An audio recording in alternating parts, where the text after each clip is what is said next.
Okay, good evening, everyone. I'm Daniel Tudd. I'm happy to host you this evening in partnership with Cosmonaut Magazine.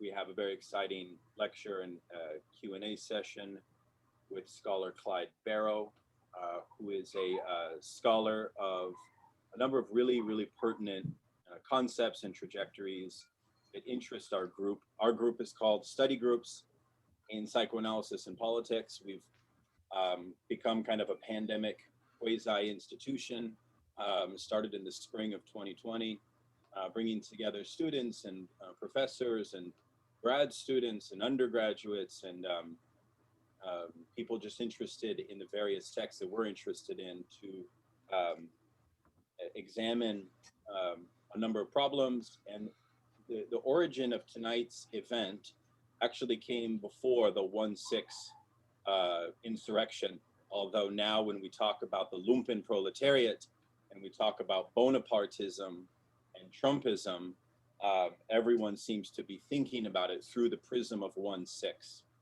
So Semo Tomczyk actually raised the idea from a more philosophical point of view about to what extent is the agency of revolutionary agency in the 21st century still a lumpen-centered agency. This is what was a proposal of Frantz Fanon. This was the proposal of anti-colonial struggles. This was the proposal of the Black Panthers, that the Lumpenproletariat has a unique agency. So this is a different claim than Marx. And Semo mentioned Clyde Barrow. So I went out and I purchased his brand new book, which is called The Dangerous Class on the Concept of the Lumpenproletariat. Right now it's a little expensive. It hasn't yet landed on the pirate market, although maybe it will. I had the pleasure to read it, and it's phenomenal.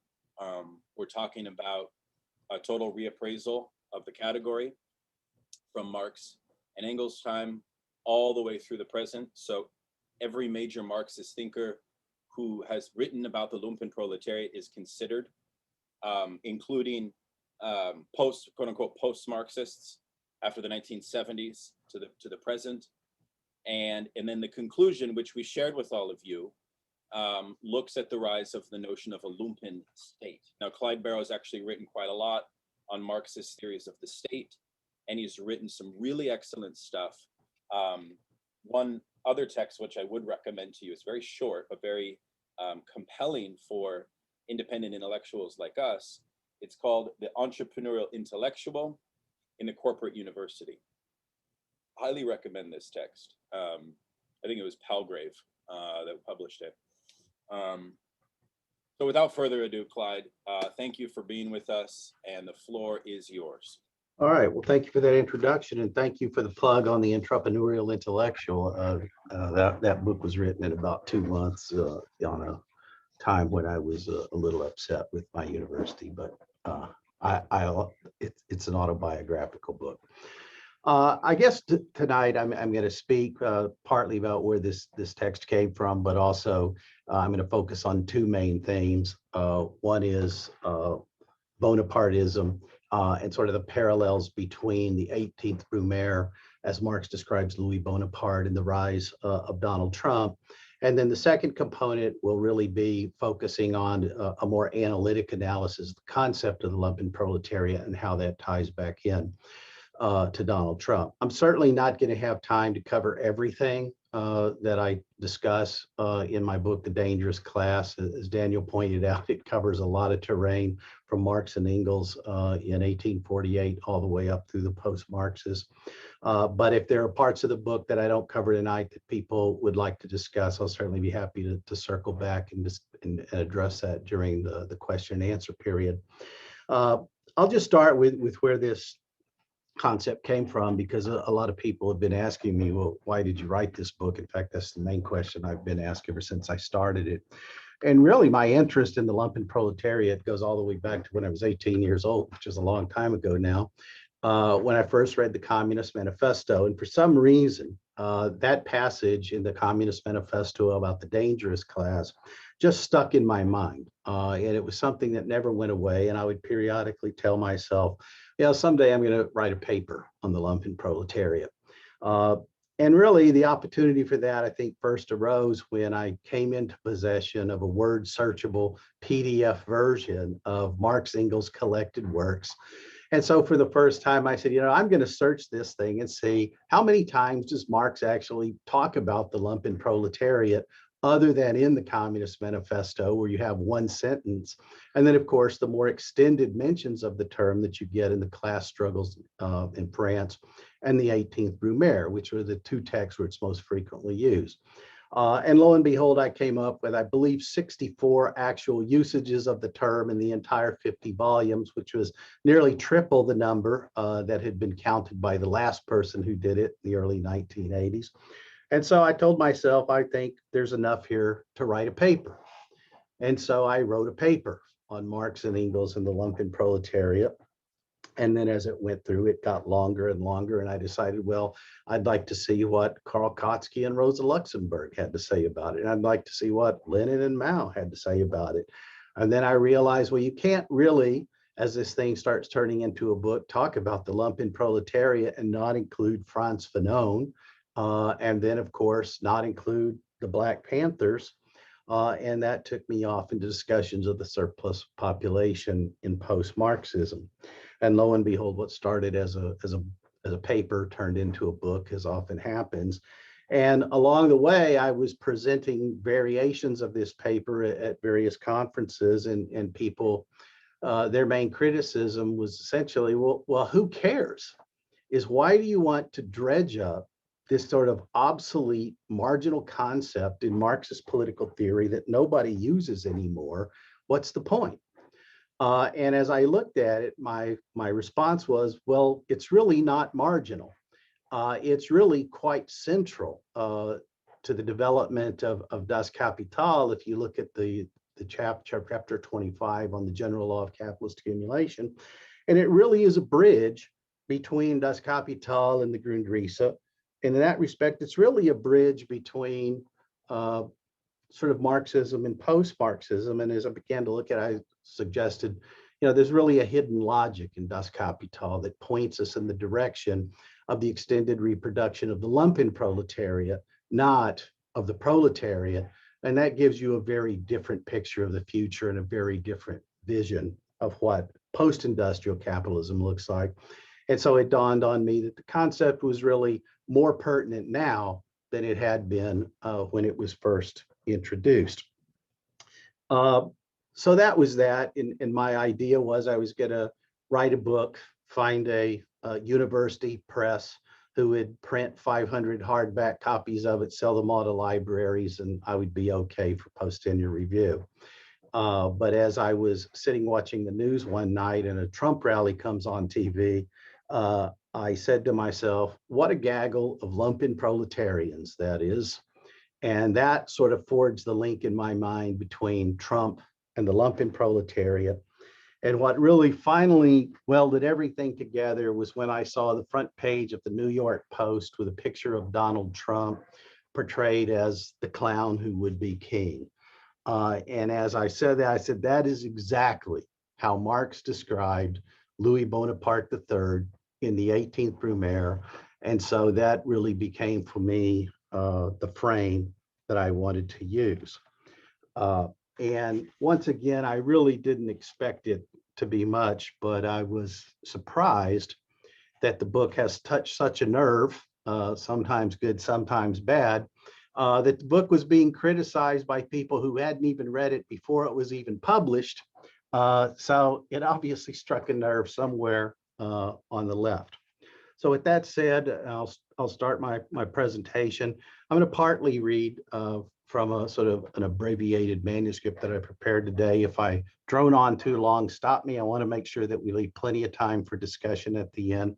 But I'll just start by noting that the term lumpen proletariat first appears in print in Marx's Engels' The Communist Manifesto, where they introduce the lumpen proletariat as the dangerous class, the social scum, that passively rotting mass thrown off by the lowest layers of the old society. Now, importantly, the concept of the lumpenproletariat is a neologism that was quite literally invented by Marx and Engels. The first time it appears anywhere in any language is in the German ideology, which of course was not actually published until the 1930s. But they introduced the term in their critique of Max Stirner's egoistic anarchism. And then it first appears in print in the Communist Manifesto, and it sort of reaches its apogee of usage in Marx and Engels in his sort of two books that are sisters to each other, The Class Struggles in France and the 18th Brumaire. Now, saying that it was a passively rotting mass, nevertheless, they do go on to suggest in the Communist Manifesto that the lumpenproletariat may here and there be swept into the movement by a proletarian revolution. Its conditions of life, however, prepare it far more for the part of a bribe tool of reactionary intrigue. And yet, where the Communist Manifesto seems to relegate the lumpenproletariat to some future scrap heap of history, as capitalist development tends toward the elimination of all classes except capitalists and proletarians, in the 18th Brumaire is the first time where the lumpenproletariat actually enters the historical stage as a decisive political actor. And as Marx had predicted a few years earlier, plays the role of a bribe tool of reactionary intrigue and turns the tide against socialism and democracy after the 1848 revolutions. Now, in the 18th Brumaire, Marx describes Louis Bonaparte, who emerges from the 1848 revolution. He describes Bonaparte as, quote, chief of the lumpenproletariat, who here alone rediscovers in mass form the interests which he personally pursues, who recognizes in this scum, offal, refuse of all classes, the only class upon which he can base himself unconditionally, an old crafty roue. He conceives the historical life of the nations and their performances of state as comedy in the most vulgar sense, as a masquerade where the grand costumes, words, postures merely serve to mask the pettiest knavery. The serious buffoon who no longer takes world history for a comedy, but his comedy for world history. Now, that seemed to me like a perfect description of Donald Trump when I reread it, but I also want to backtrack and make a point that I won't have time to develop fully tonight. And that is his use of the term scum, offal, and refuse of all classes. Many of the people who've previously written on the lumpenproletariat have sort of latched onto these terms to suggest that the lumpenproletariat was just an epithet. It was just a word that Marx used to insult people. But I would suggest, as I do in my chapter where I look at the lumpenproletariat as an economic category, that Marx and Engels really chose those terms very carefully. That whenever they use these kind of insulting phrases to refer to the lumpenproletariat, they all invoke the idea of cast-offs, of refuse, of something that's sort of thrown off and spun off from industrial development. You know, the scum on a pond, the offal it means waste product, refuse, that capitalist development as it moves forward sort of spins off this sort of sociological refuse, and it all falls into this social category that they call the lumpenproletariat. And so what I wanted to suggest is it's not just an epithet. It's not meant as an insult, but it really is an economic and sociological concept that has a very serious meaning in terms of their theory of capitalist development, particularly as Marx developed it in the first volume of Capital. Now, later in a preface to the second edition of the 18th Brumaire, Marx observes that the purpose of the book had been to demonstrate how the class struggle in France created circumstances and relations that made it possible for a grotesque mediocrity to play a hero's part. I suggest, therefore, it's no coincidence that the cover of Time magazine features an image of Donald Trump looking at his reflection in the mirror and seeing a king reflected back to him. The July 4th New York Daily News portrayed Trump as the clown king, as the clown who plays king. And the language used in the media to describe the Trump administration as a clown show and sometimes as a white minstrel show is actually remarkably similar to Marx's description of Louis Bonaparte's regime in the 18th Brumaire. Now, in my book, I take these similarities seriously, following Marx's admonition in the 18th Brumaire that, quote, Hegel remarked somewhere that all great world historic facts and personages appear, so to speak, twice. He forgot to add the first time as tragedy, the second time as farce. Consequently, in the dangerous class, I suggest that Trump was following the script of the 18th Brumaire, which is in fact the script for all Bonapartists, past and present, and thus I make an argument about the underlying class dynamics and political form of Trumpism. However, in contrast to liberal and bourgeois social science, which always deploys methodological individualism to construct political explanations that rely on individualistic psychologistic assumptions, for example, the constant references to Trump's pathological narcissism and his personality disorders as the explanation of everything, what I try to offer in the dangerous class is a different kind of explanation that views the Trump administration through the circumstances and relations, to quote Marx, of post-industrial capitalist development. And a class analysis of Donald Trump's unlikely rise to power tells us that Trumpism is far from over, and that if Donald Trump was a tragedy of history, then its farce awaits us in the not too distant future. So what are the class politics of Trumpism? Now, in answering that question today, I want to simultaneously respond to certain criticisms that have already been directed at my analysis of Trumpism and its relation to the lumpenproletariat, and I'll use that response as sort of the structure for the rest of the paper. There have really been three main objections to my analysis of Trump as chief of the lumpenproletariat and wannabe emperor of the lumpenproletariat, which are the terms that Marx used to describe Bonaparte.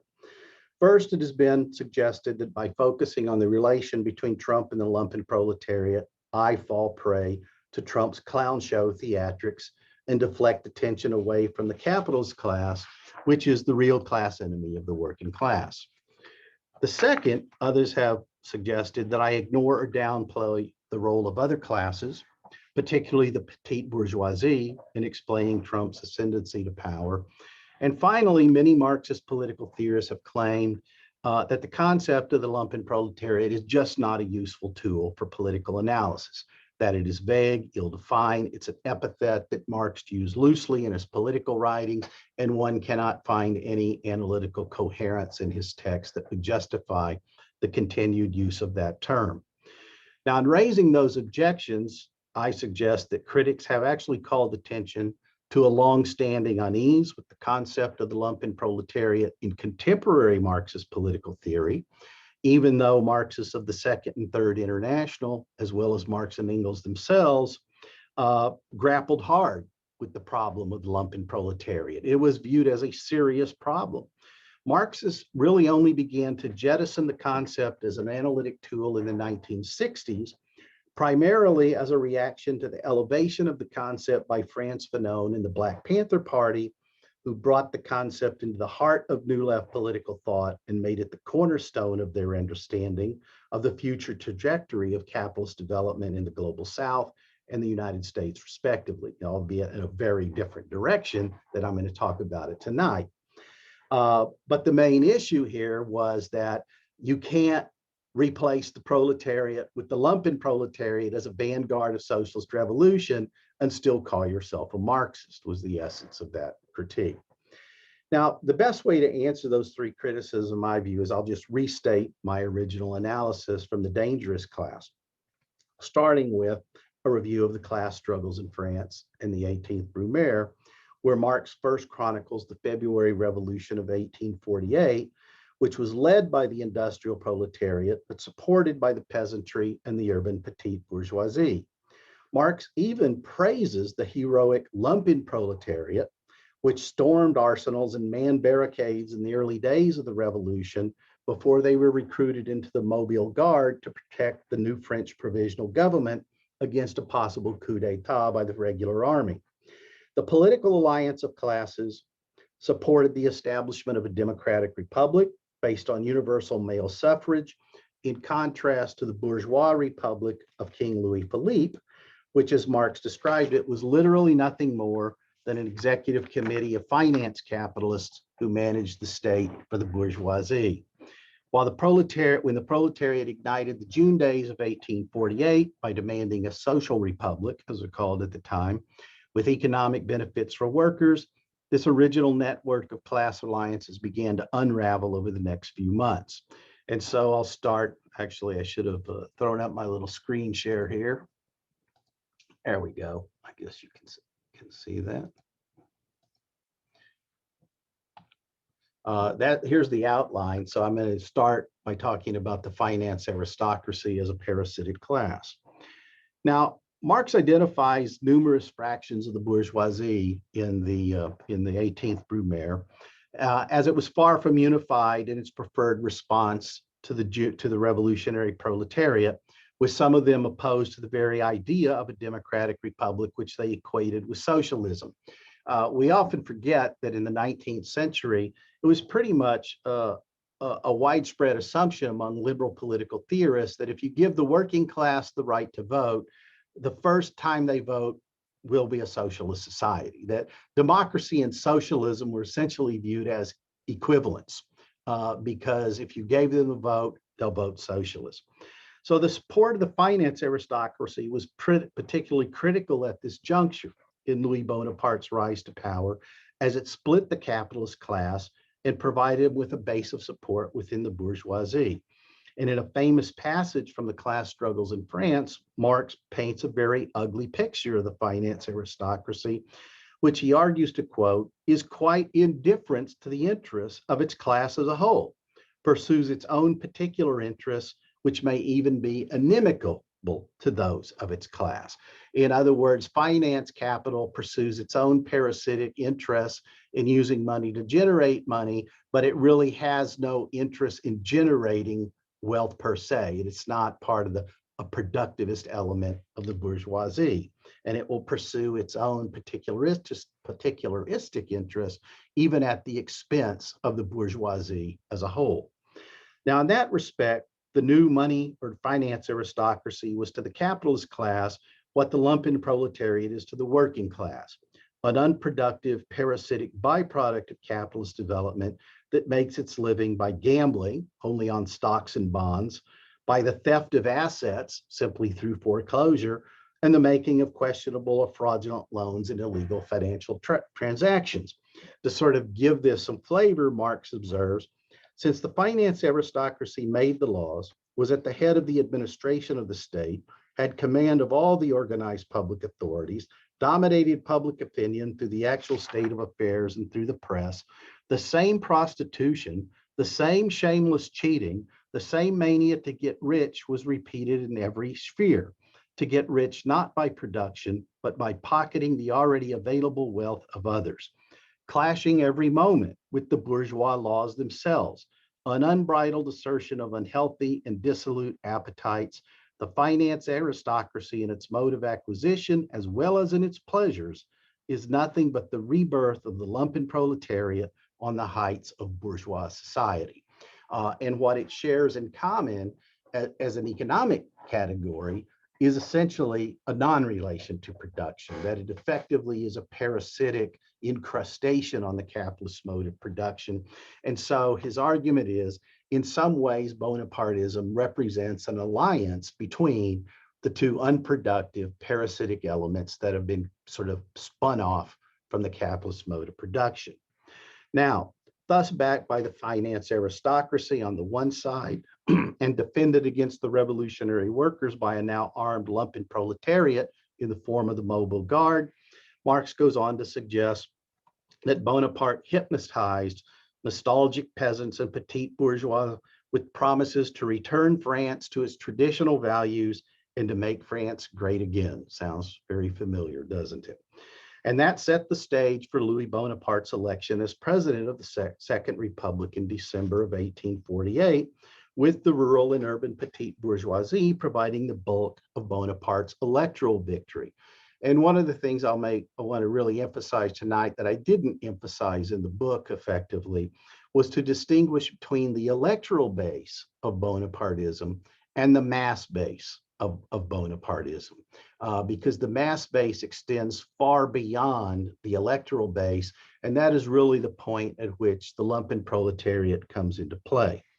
because what Bonaparte found was that he had little support in the French National Assembly, not uncomparable to Trump's situation after 2018, when he found that he no longer had support, at least in the House of Representatives in the US Congress, and also faced the prospect that he was going to be defeated in the upcoming 1854 election, also a prospect faced by Trump in 2020.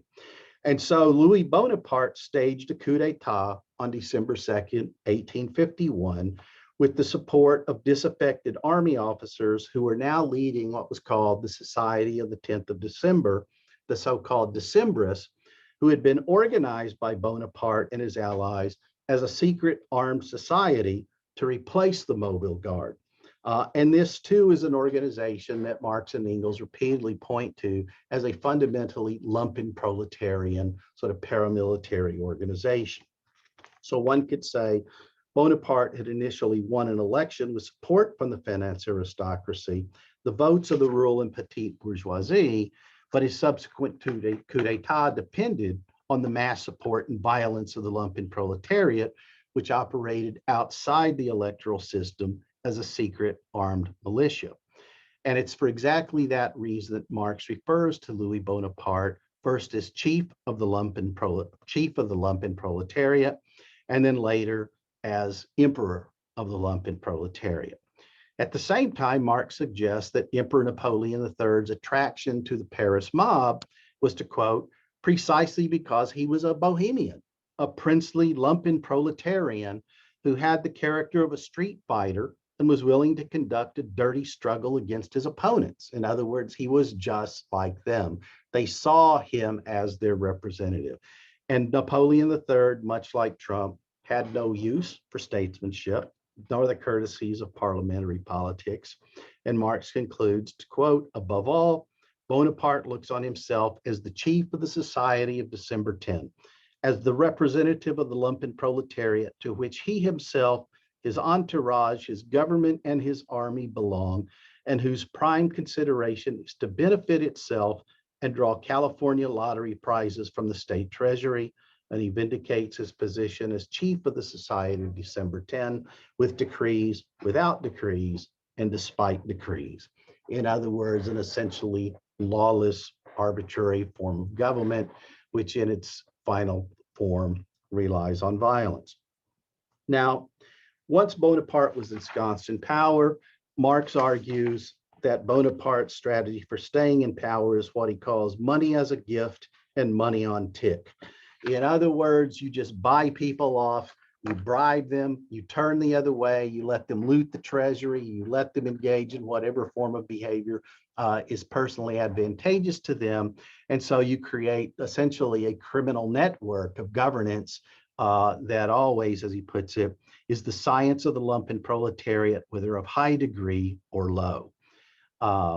Never has a pretender speculated more stupidly on the stupidity of the masses, Marx says. Now that leads me to the second, which I call the nostalgic delusions of the petite bourgeoisie. That Marx then chronicles the defection of the peasantry and the urban petite bourgeoisie from the working class movement, because even though these classes were what could be called at the time working classes, they were also small proprietors whose commitment to private property and low taxes made them leery of the more radical demands put forward for a social republic in the June days. Those classes were not only threatened by socialistic demands, they were also wary of big capital, and thus they were nostalgic for an old capitalism based on local small producers and small farmers, an idea that in the United States always gets encapsulated in the concept of a return to a Jeffersonian society. This return to free markets, small producers, it's a vision of an egalitarian society, but it's one of a petite bourgeois form of capitalism. Now, I would argue that parallels very much the structural underpinnings of strong support for Trump in the small towns and rural areas of the United States, among urban and small business owners, many of whom you saw on January 6th in the state capitol.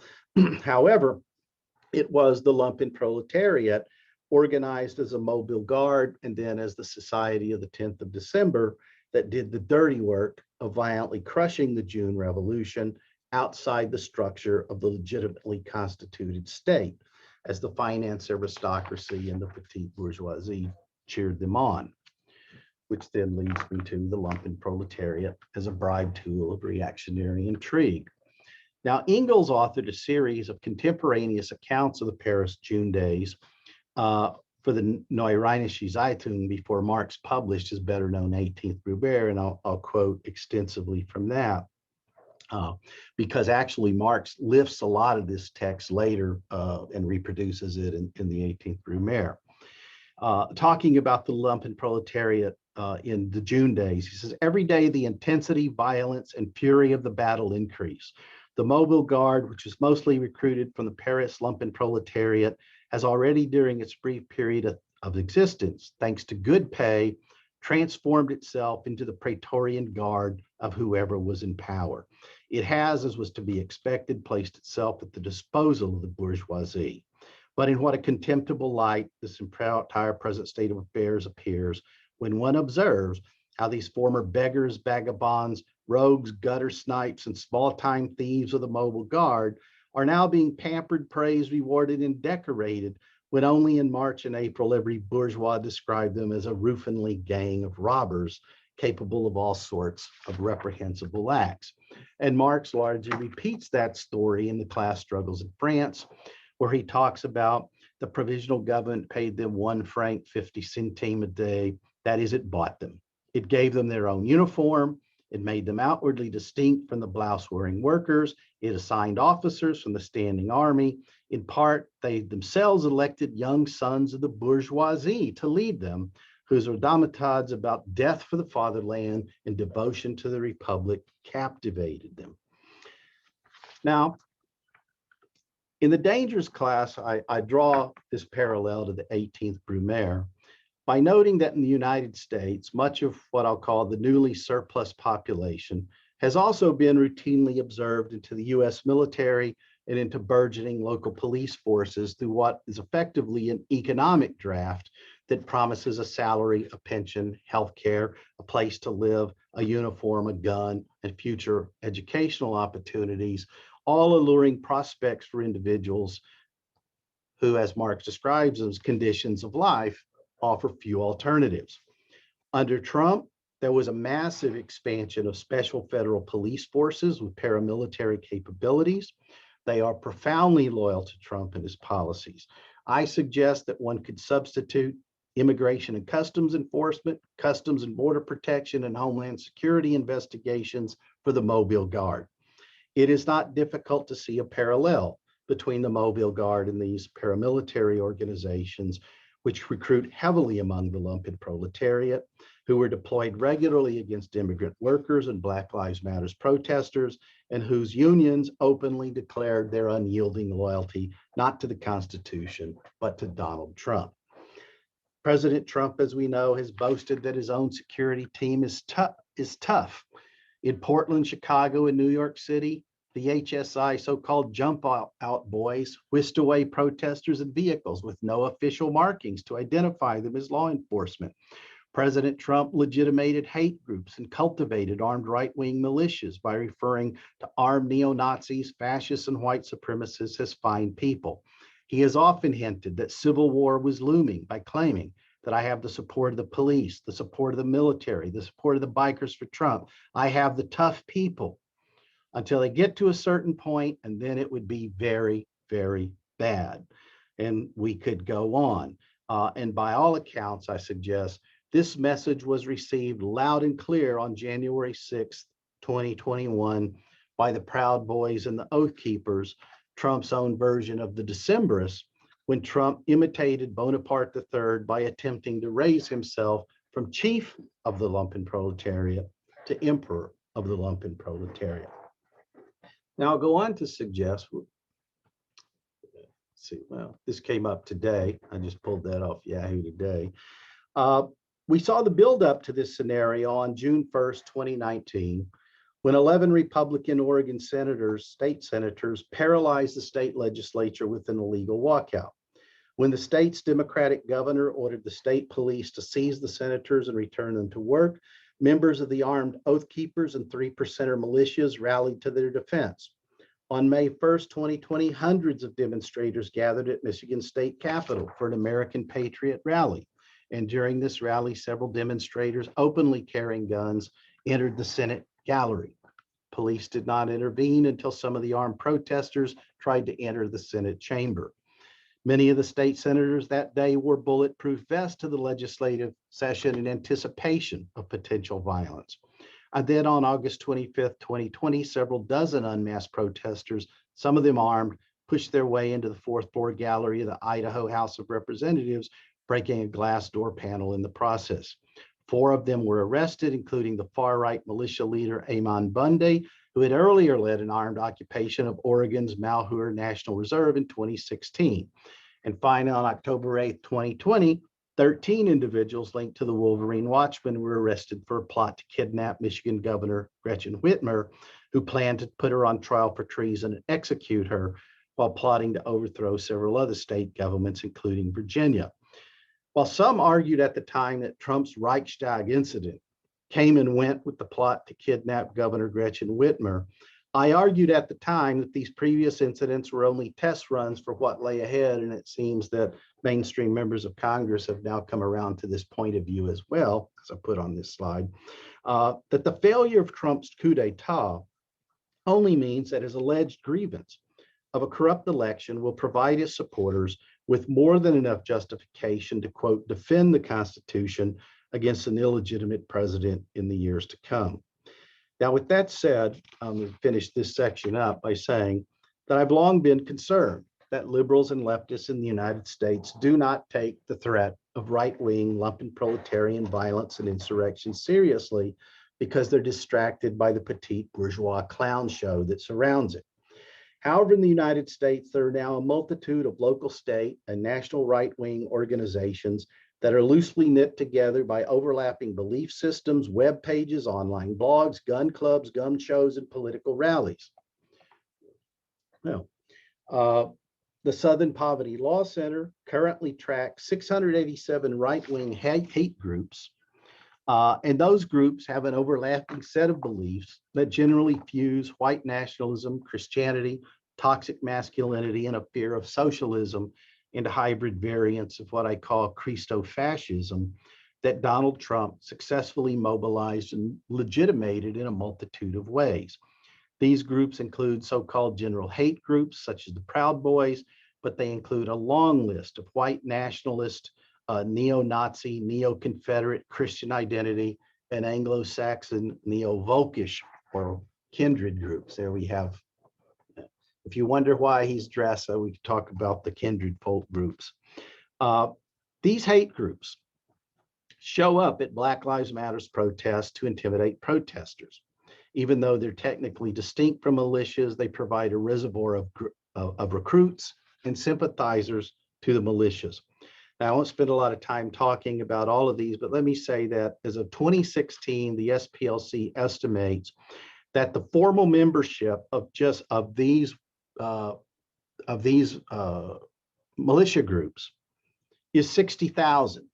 To put that into context, that's equivalent to 6 infantry divisions if organized on a proper basis. This is no small military threat to the United States, and I think it's significant now that if you sort of watch the mainstream media and listen to sort of former defense officials, they are now referring to this as an insurrection, not in the sense of the attack on the Capitol, but in the sense of what they confronted in Iraq and Afghanistan as a full-fledged, long-term insurrectionist movement. And these are not amateurs. They're not amateur gun clubs who target practice of gun training. They are well-trained, experienced, disciplined soldiers. They understand military tactics and military weaponry. And they have been linked to the Whitmer kidnapping plot. And as we see more and more of the filings against the insurrectionists from January 6th, we're finding that they were embedded within this kind of circus as genuine kill teams who were there by design with the intent to stop the counting and certification of the Electoral College, and even potentially to assassinate members of Congress and the vice president. Now, significantly, the SPLC's tracking of these groups over several decades has documented what I think is one significant trend. And that is that hate groups and militia activity tends to decline during Republican presidencies when they feel some level of comfort with the federal government. However, the number of organizations, membership, and activism among these groups dramatically increases under Democratic presidents who are deemed to pose a threat to their version of the Constitution and Christianity.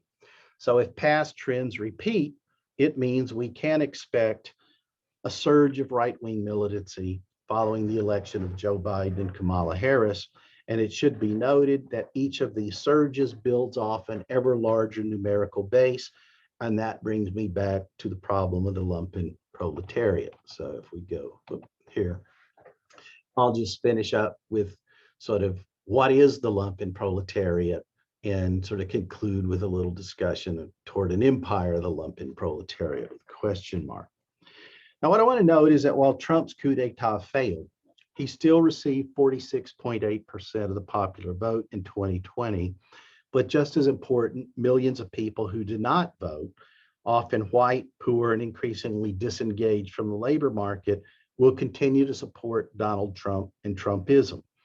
As such, it's important to recognize that Donald Trump has not been the cause of anything. He is the effect of the underlying development of the American social formation. And specifically, I argue, the adoption of neoliberal policies in the 1980s, the capitalist metropoles set the stage for the export of neoliberalism in the 1980s.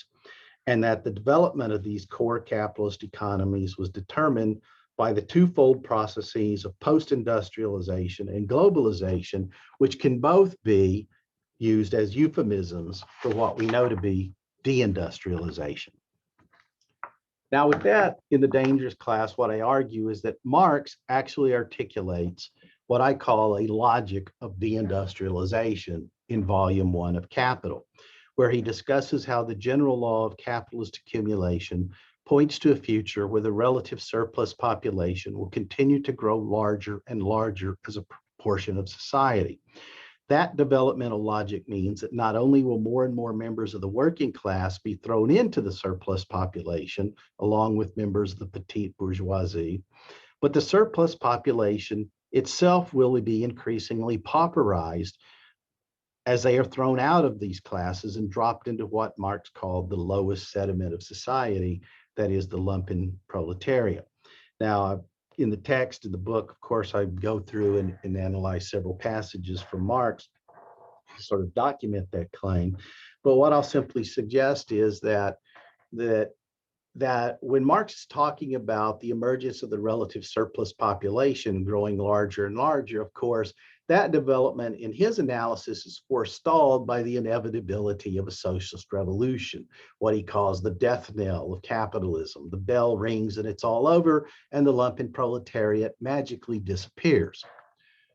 Take away the socialist revolution that never happens and project that logic indefinitely into the future, and you get the Grundrisse, and you get post-Marxism, and you get the proletariat and the petite bourgeoisie slowly but surely being replaced with a burgeoning lumpen proletariat as the actual long-term process of development of a capitalist economy. So one aspect of that developmental logic, I argue, has been the emergence of a white lumpen proletariat in the United States that has been spun off from the decaying industrial base.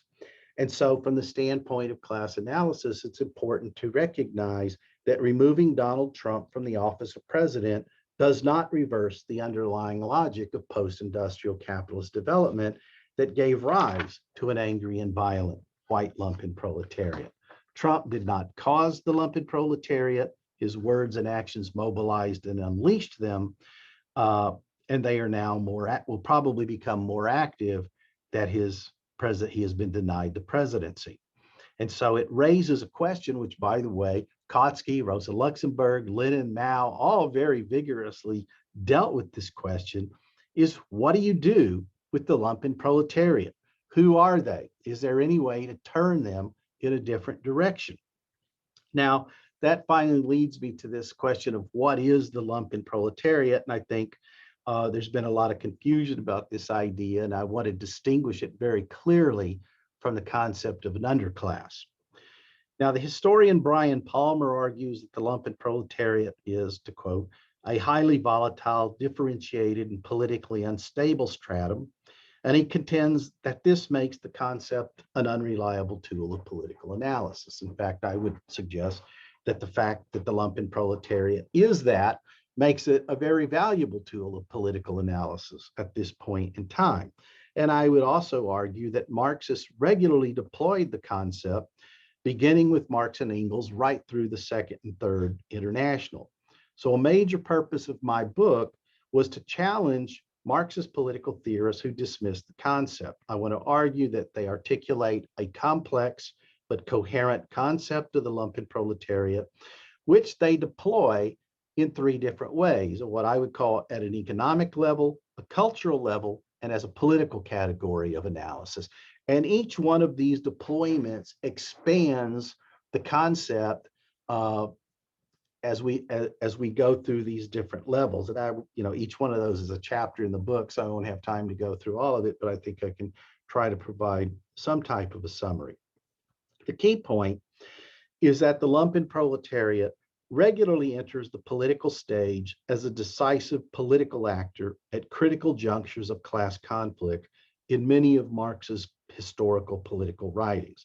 Now, class struggles in France in the 18th Brumaire are the most recognized and popular of these, but they actually wrote many comparable tracts on Switzerland, on Austria, on Germany, on Poland, on Spain, on Italy, that all sort of come to the exact same conclusion and follow almost exactly the same script, where the lumpen proletariat sort of makes a decisive appearance at a critical juncture as the bribe tool of reactionary intrigue, sometime in the service of monarchs, sometimes in the service of the capitalist class, but always in the form of a special police or private army. And I contend that Marx and Engels were not deploying the concept of the lumpen proletariat as a mere epithet.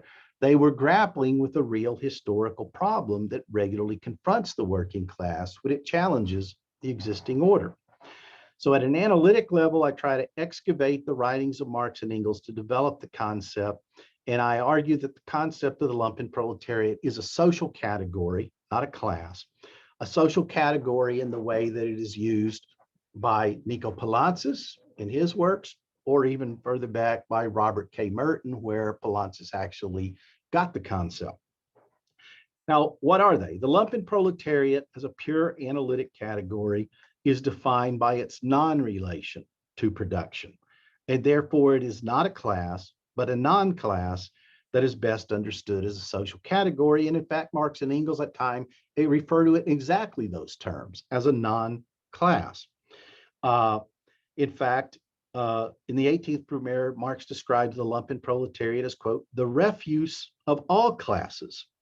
Engels echoes that view and calls the lumpen proletariat the scum of depraved elements of all classes.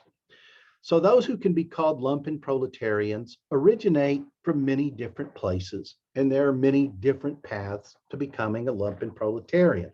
And I'll just quickly list a few of them. One is what Marx called the ruined proletariat, and it's a long list of people. It includes workers who have been injured or disabled, mentally disabled workers, the chronically ill, workers who are permanently displaced by new technology, elderly workers who are shunted into lower paying occupations or part-time work, retirees with meager pensions, and the list is actually longer than that. So people fall out of and are declassed from the proletariat to the lumpen proletariat. But it also includes declassed and disintegrating members of the petite bourgeoisie, who are bankrupted and driven out of business, as they point out, by the very finance aristocracy who mobilizes them in support of a lumpen state, by failed and bankrupt capitalists, evicted and bankrupt peasants, landless agricultural and migratory workers, and even precarious intellectual workers that Marx calls the lumpen literati. And that's just a part of the list. So the lumpen proletariat also importantly generally includes a large contingent of discharged combat veterans who are unable to find stable employment or adjust to civilian life. And so the lumpen proletariat is not a homogeneous or permanent underclass, but a heterogeneous and fluid social category consisting of all those elements being spun off by the disintegration of an older social order. Now, when Marx and Engels are writing, they're talking about the disintegration of an essentially of a feudal and mercantile capitalist order. I'm talking about the disintegration of an old industrial order, but the basic theory remains the same. So it's not a fixed or static analytic category, but even as with social classes, its boundaries are fuzzy at the edges, and all classes are in the process of composition, decomposition, and recomposition. I did, in the book, try to sort of map out a thing that at the very bottom is what Marx calls the lumpen proletariat. Properly speaking is a phrase he uses in Das Kapital, which is that group under number 3, which includes those people who are defined absolutely by the economic non-relation to production. These are the people that he regards as the recruiting ground for criminals and scoundrels, the worst of the worst. It does not include the proletariat, which also does not include technically even just the unemployed. Being unemployed doesn't make you lumpen. But then it raises the question of, what about this large relative surplus population in between? This group of what he calls the floating relative, elderly males, and I could go through this later. This is a group that Marx and Engels often refer to, sometimes as the honest lumpen proletariat, sometimes as the working lumpen proletariat, people who have a direct but very tenuous economic relation to production because their work is casual, seasonal, migratory, irregular. And so their argument is, while they have some of the characteristics of the proletariat, because they have some relation to production, because they're generally pauperized, they live in lumpen proletarian neighborhoods, and they, as well as Kautsky, talk about sort of the struggle for the hearts and souls of the honest lumpen proletariat, and to who is going to win that. Engels seems to suggest at certain points near the end of his life that industrial unions might be one of the mechanisms to draw this group into an alliance with the proletariat.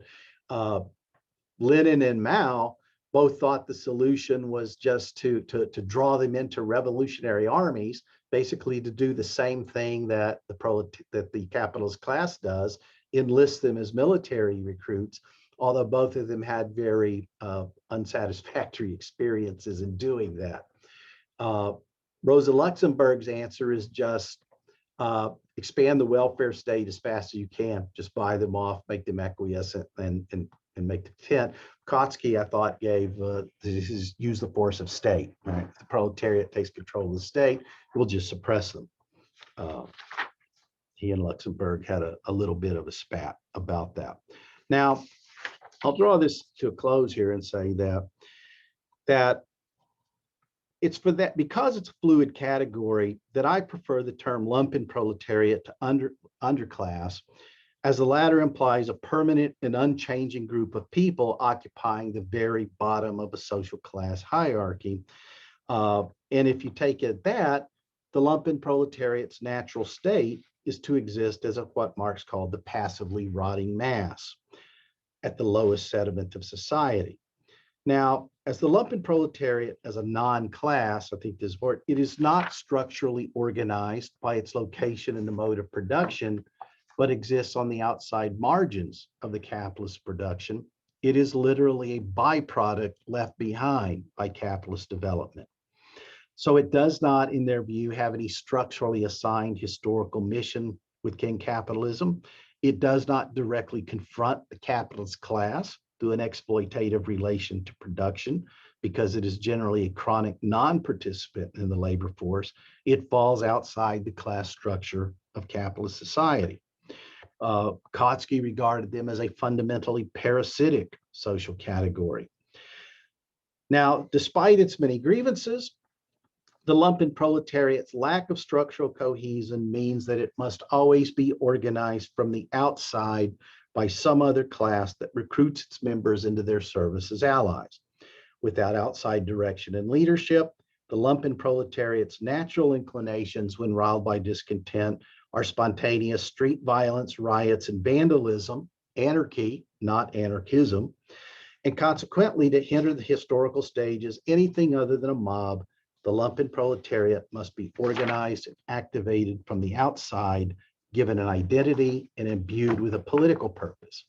For Marx and Engels, the lumpen proletariat is nearly always enlisted in the service of a counter-revolutionary bourgeoisie as a bribe tool of reactionary intrigue, although Frantz Fanon and the Black Panthers offered the prospect that the lumpen proletariat could be organized by intellectuals in the service of a socialist revolution. So once we move to that, I'll just invoke Eldridge Cleaver, who suggested that the future was what he called the lumpenization of humanity. And so how does this tie back to Trump? Give me 3 minutes here and I'll be done.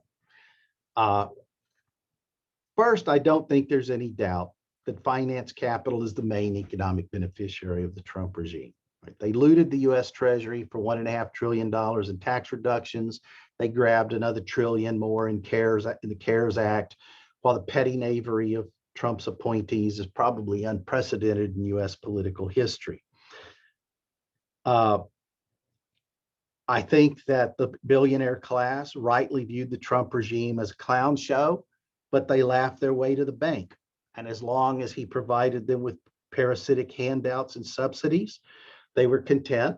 And that was the same relation that existed between Louis Bonaparte and the French financiers.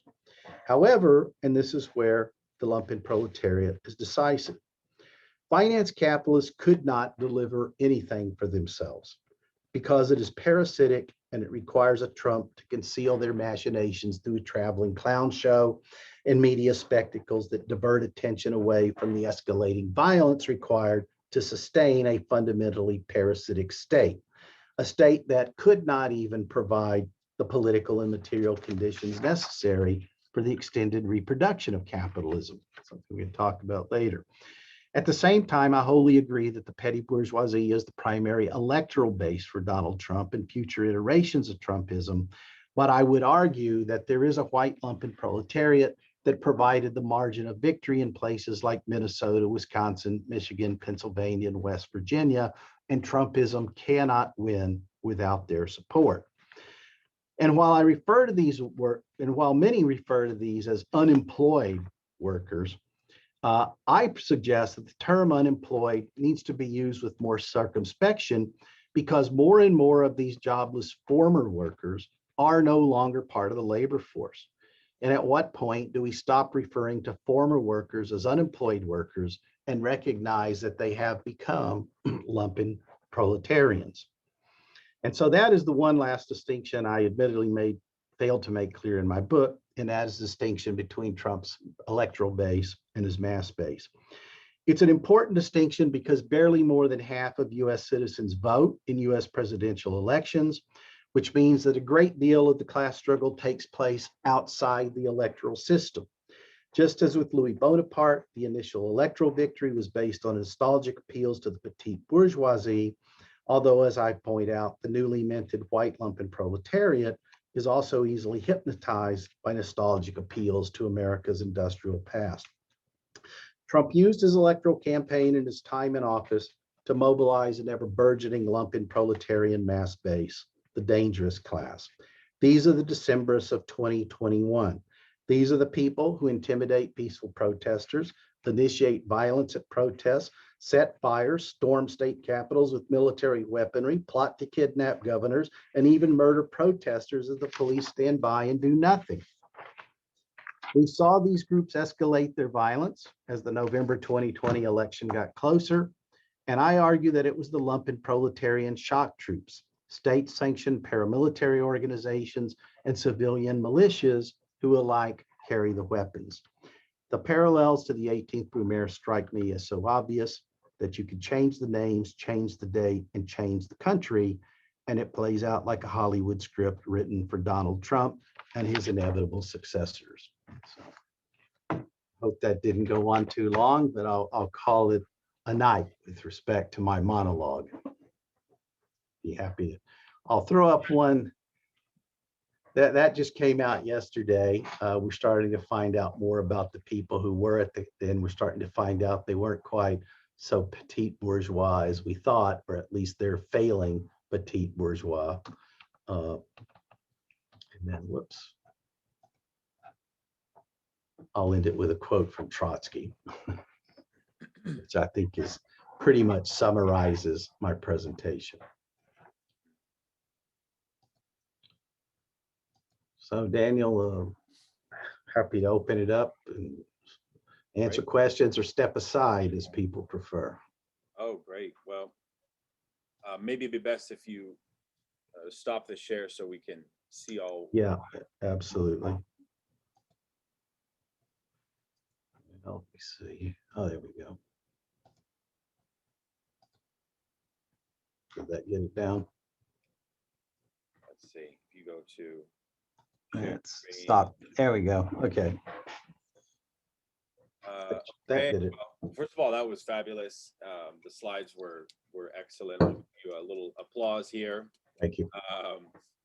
So, selfishly, as the host, if I may, I'd like to start with a question. You know, my favorite chapter in the book was on post-Marxism, and even the category is a frustrating one for Marxists, and what makes you want to pull your hair out. Why do you have to have that post hyphen there? One of the things you mentioned there is that, you know, in a lot of contemporary Marxists thought the whole notion of the historical agency is really put onto capital, and the notion of even the proletariat as an agency is almost thrown out the window. Yet a lot of the theories of the transition to communism, such as communization theory, for example, still are deeply influenced by a lumpen-centered definition of agency, which, you know, from the Panthers, we got the notion that you know, the refusal of work, anti-worker focus, no need to organize socialist party, and, you know, the tactic of insurrection is very central. We know also from a lot of ultra-left theory, such as the endnotes community, a big focus there is that our era, or any era, they pull from world systems theory sometimes, any era of finance capitalism sees anti-systemic movements as kind of lumpen directed, which entails circulation struggles at the site of circulation, but not at the site of labor, not strikes and all of that. And I think that's actually a very useful distinction.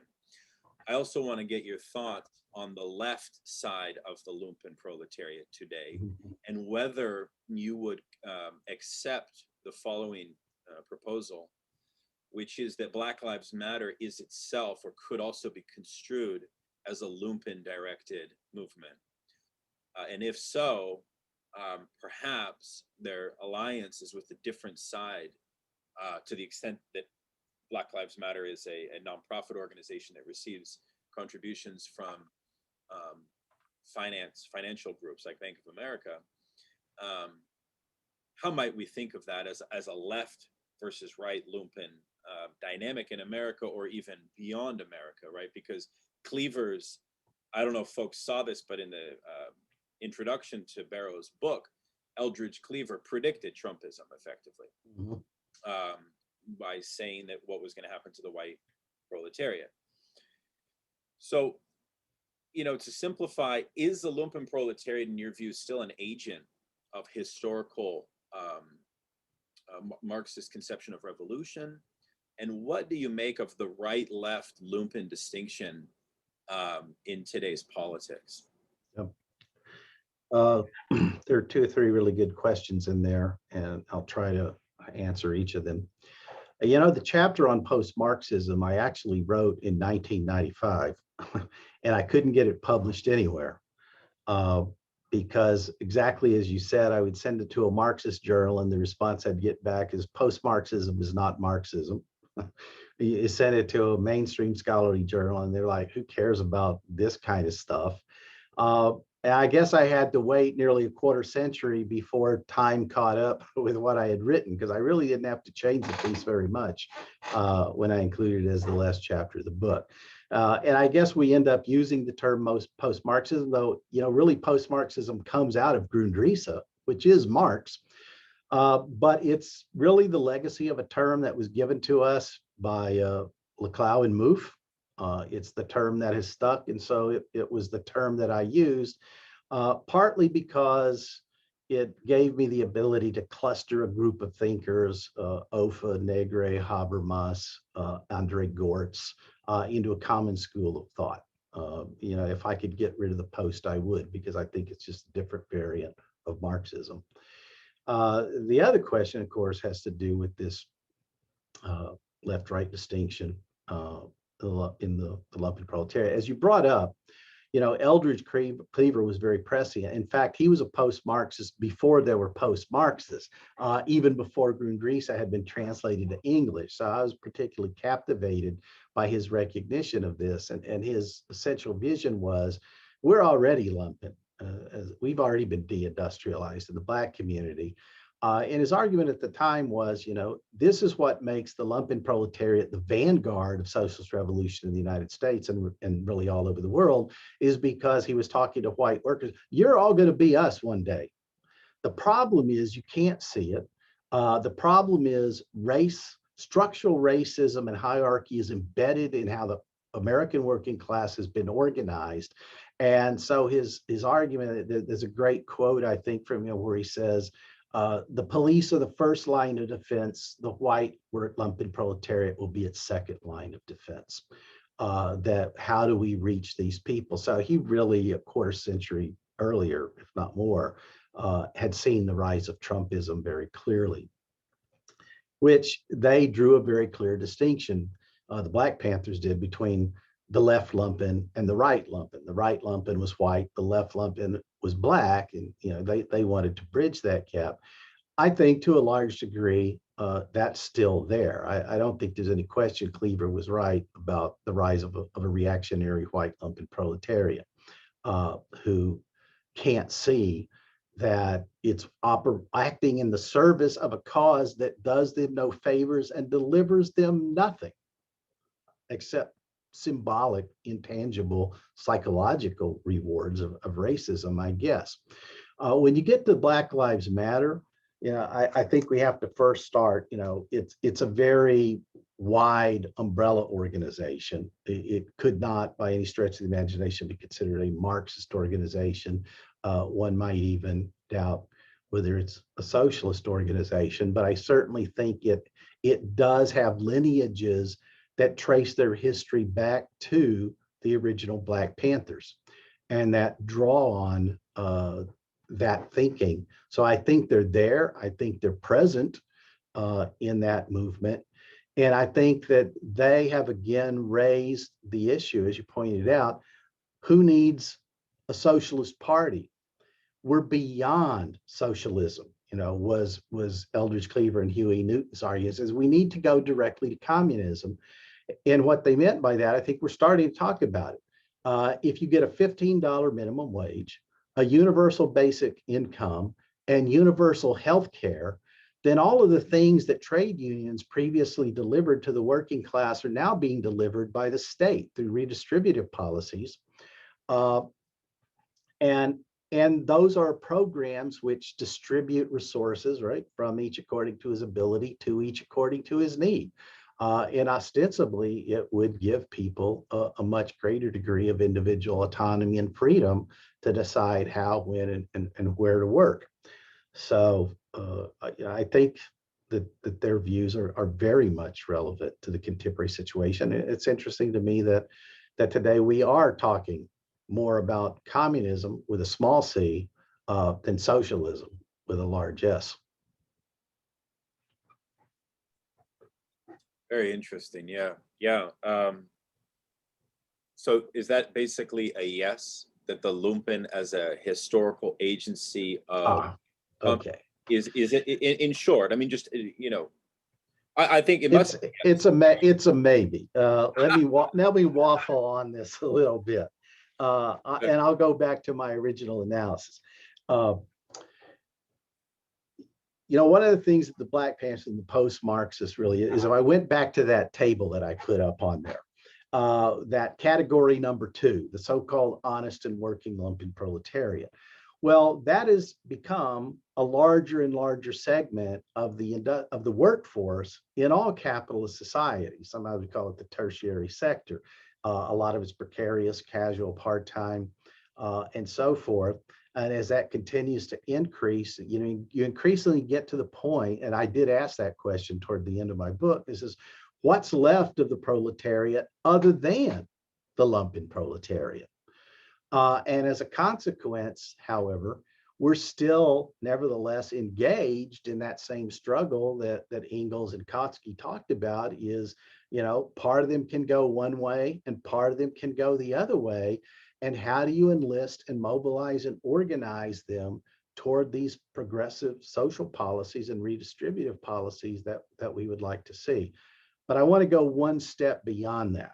And this was the thing that concerned people like Eldridge Cleaver, is if all you do is redistribute income, say a universal basic income, a capitalist state can do that.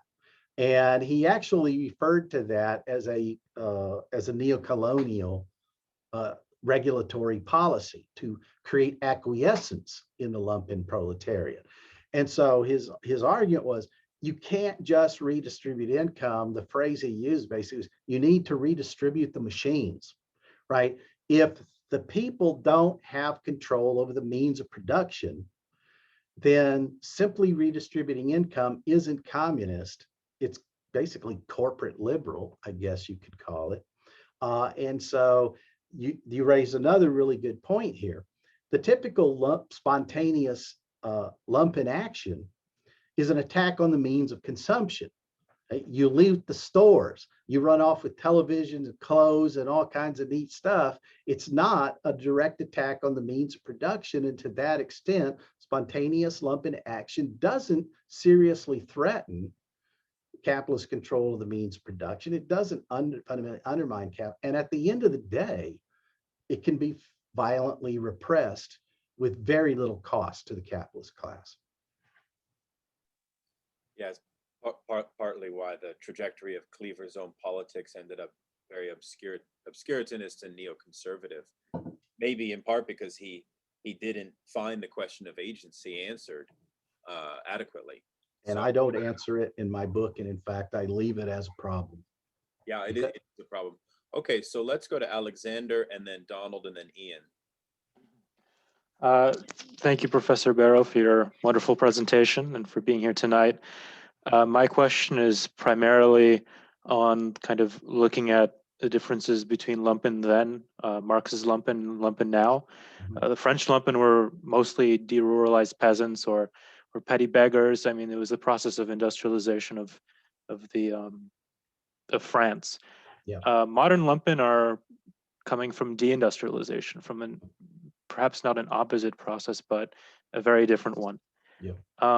What consequences does that have for, I guess, maybe not to put it so vulgarly, but revolution or liberation, the future, I suppose, in a world that seems like it'll be entirely lumpen with gig work, the gig economy, contracts, everything, where kind of the proletariat seems to even become a privileged class, as it is in many countries in the global south, where formal workers are often much more well off than informal workers.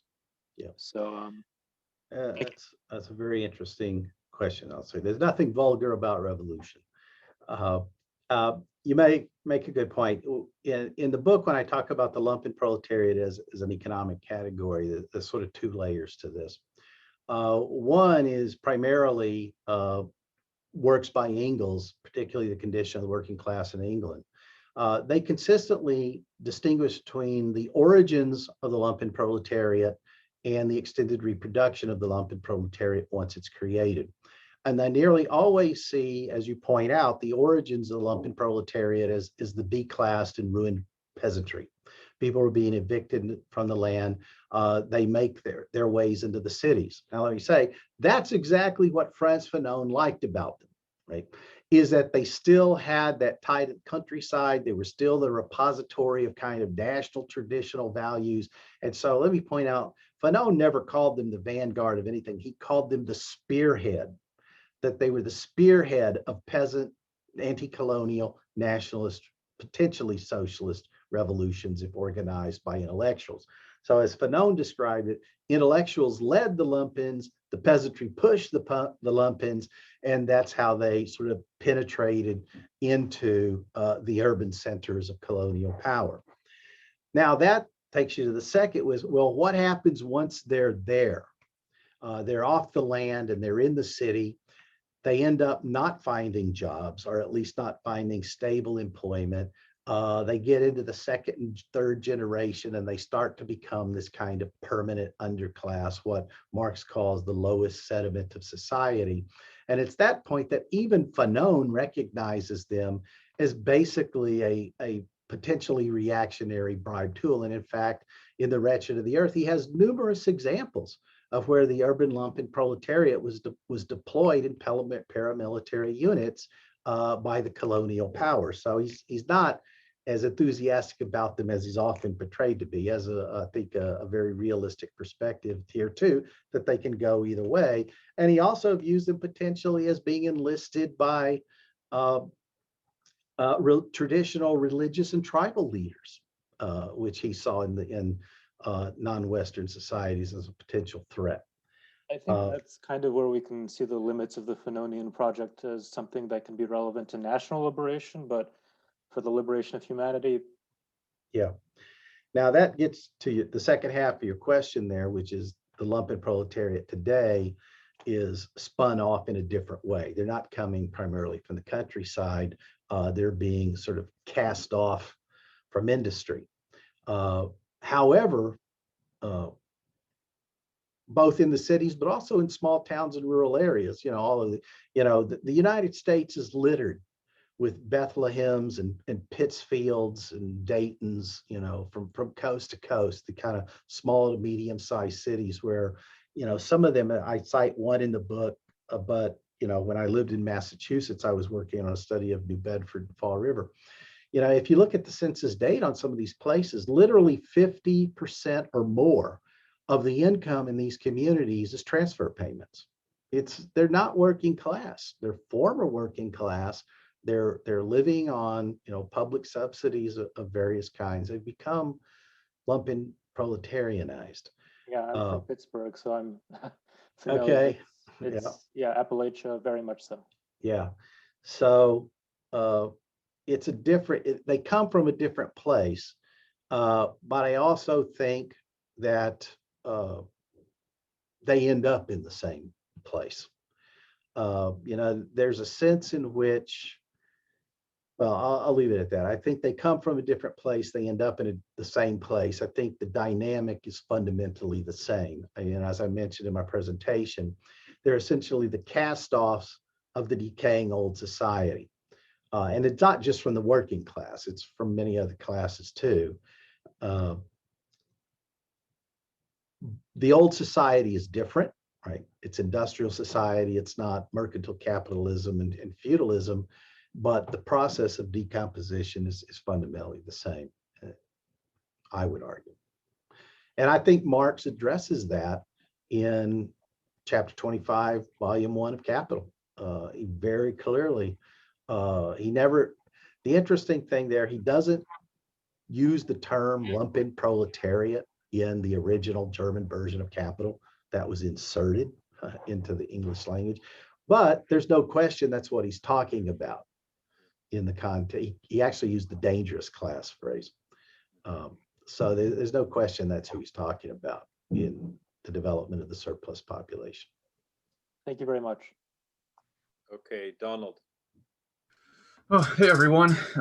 Just want to say I want to thank you for helping me get a review copy of this book because I could not afford to buy it on my own, and it's a very good book.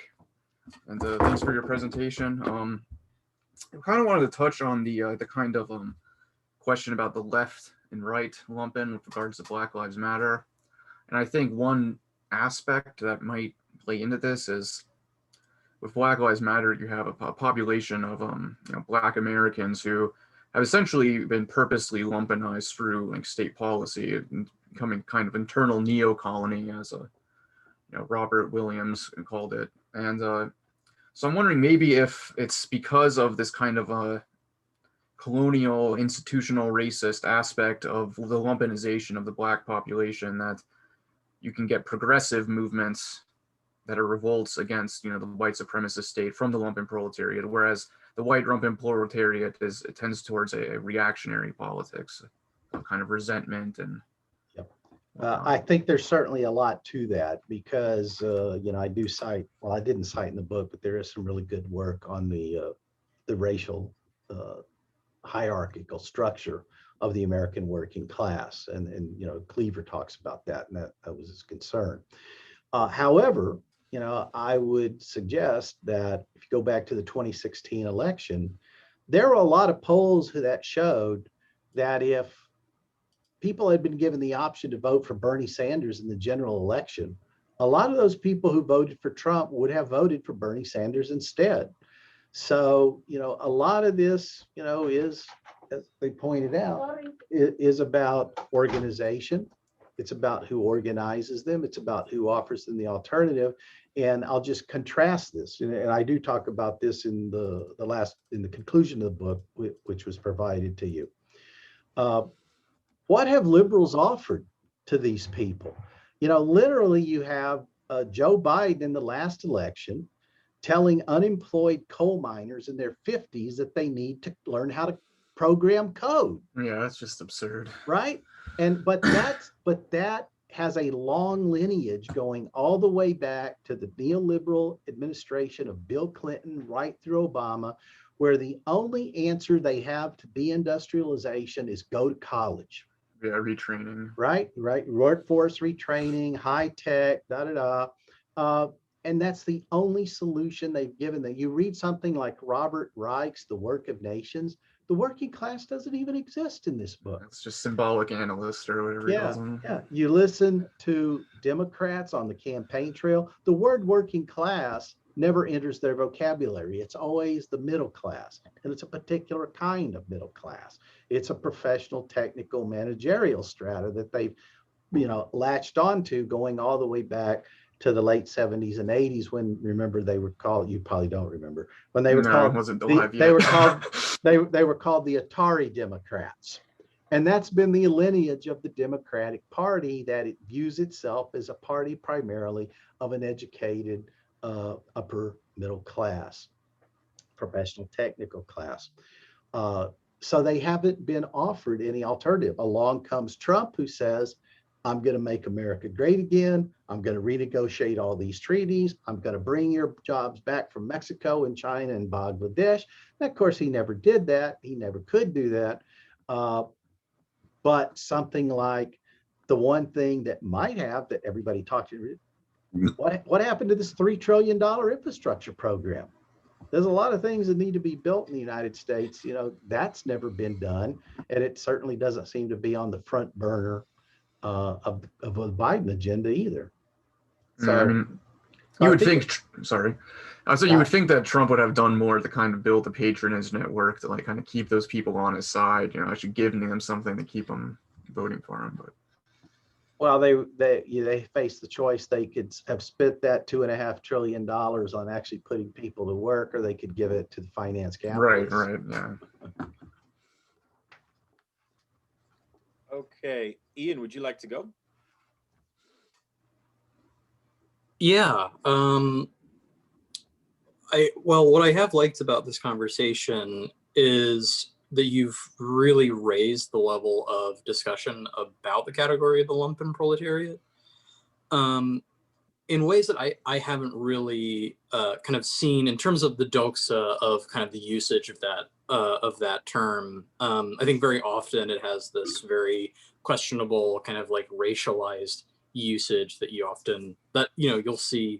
I've seen discussions on Twitter where they use the term lumpen and they're talking about Black people, and it's like, what, like you're just talking about working class Black people at that point. There's no need for this term, but this idea of lumpenproletariat as a non-class, as a sort of group of people that has been removed from their own class background is, I think, really interesting and really helpful.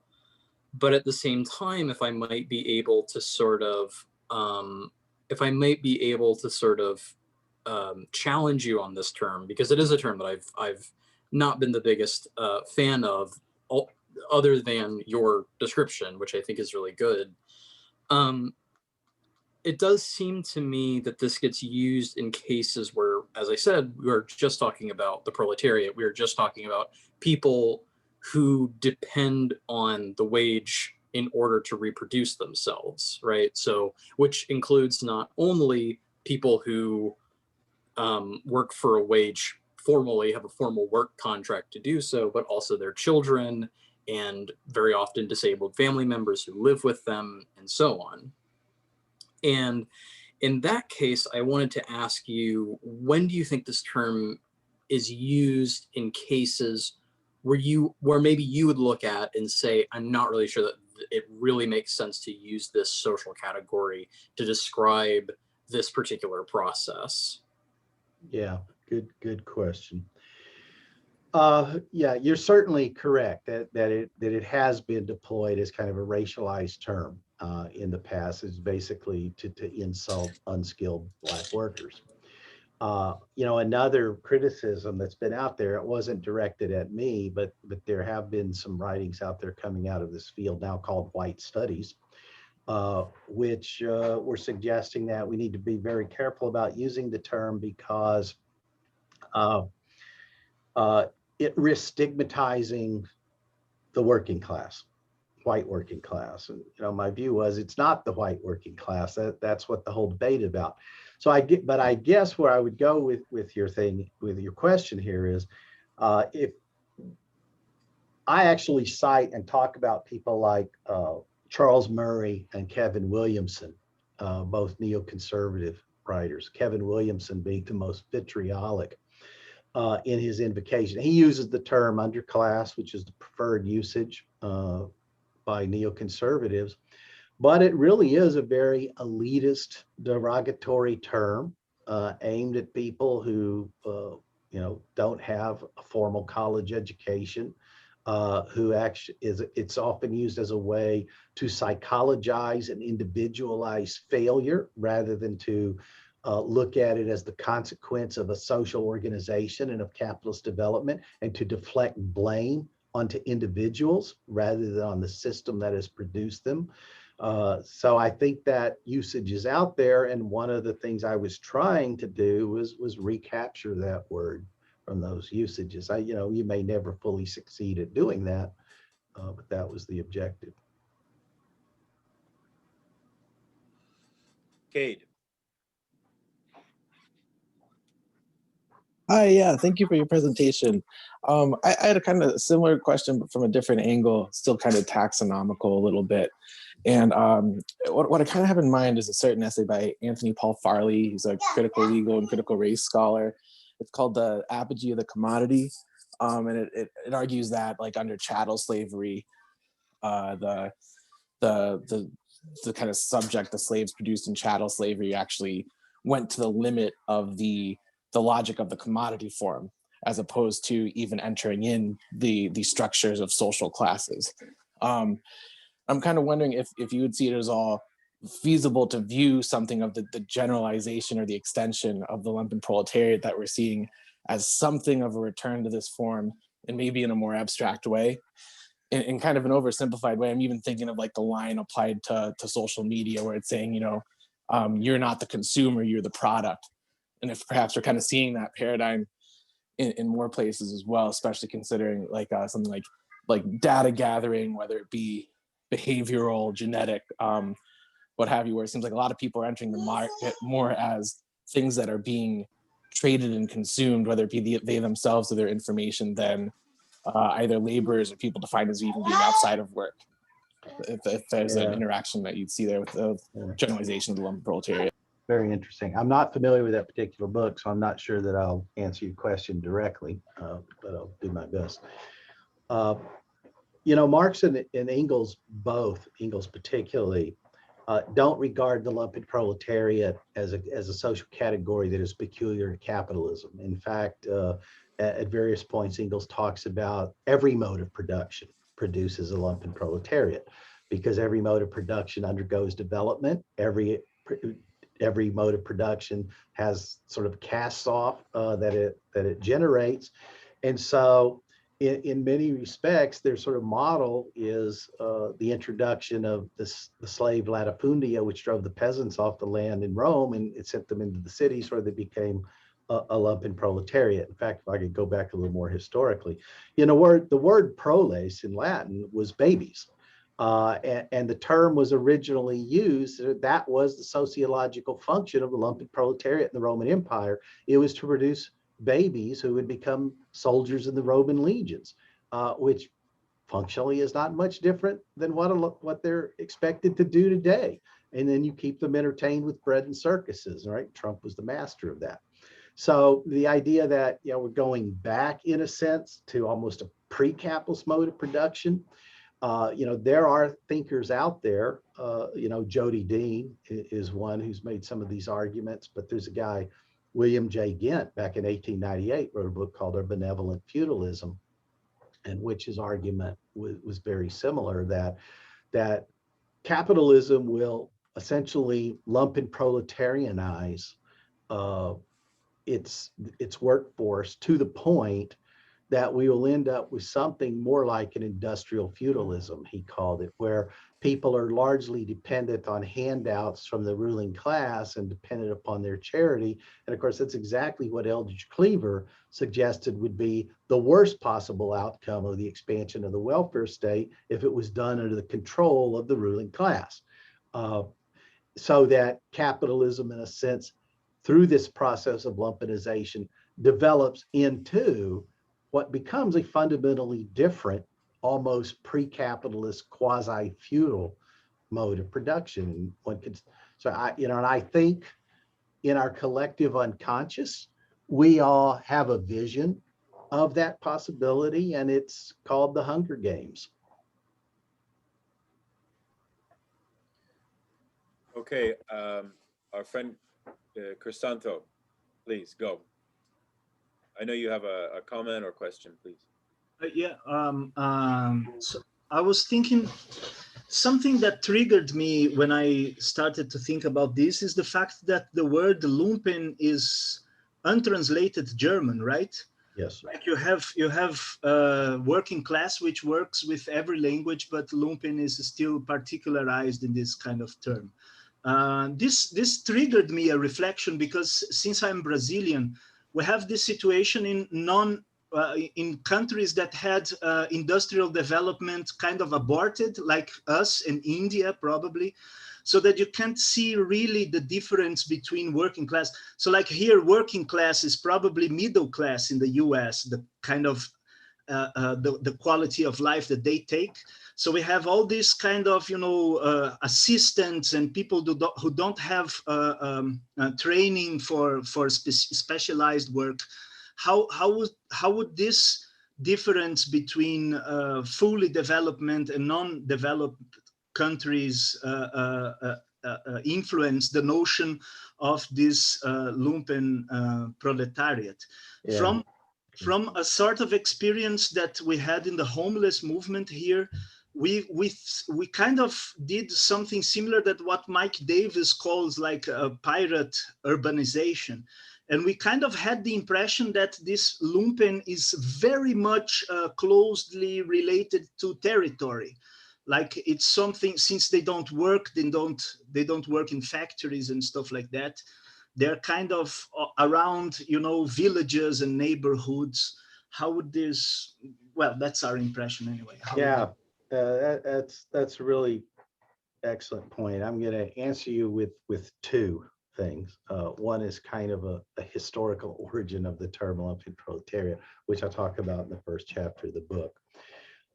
You know, initially, The word proletariat, coming out of Rome in Latin, referred to the group of people that we now call lumpenproletariat, right? It was the urban, propertyless, unemployed mobs that was entertained with bread and circuses and sent their children to the Roman legions.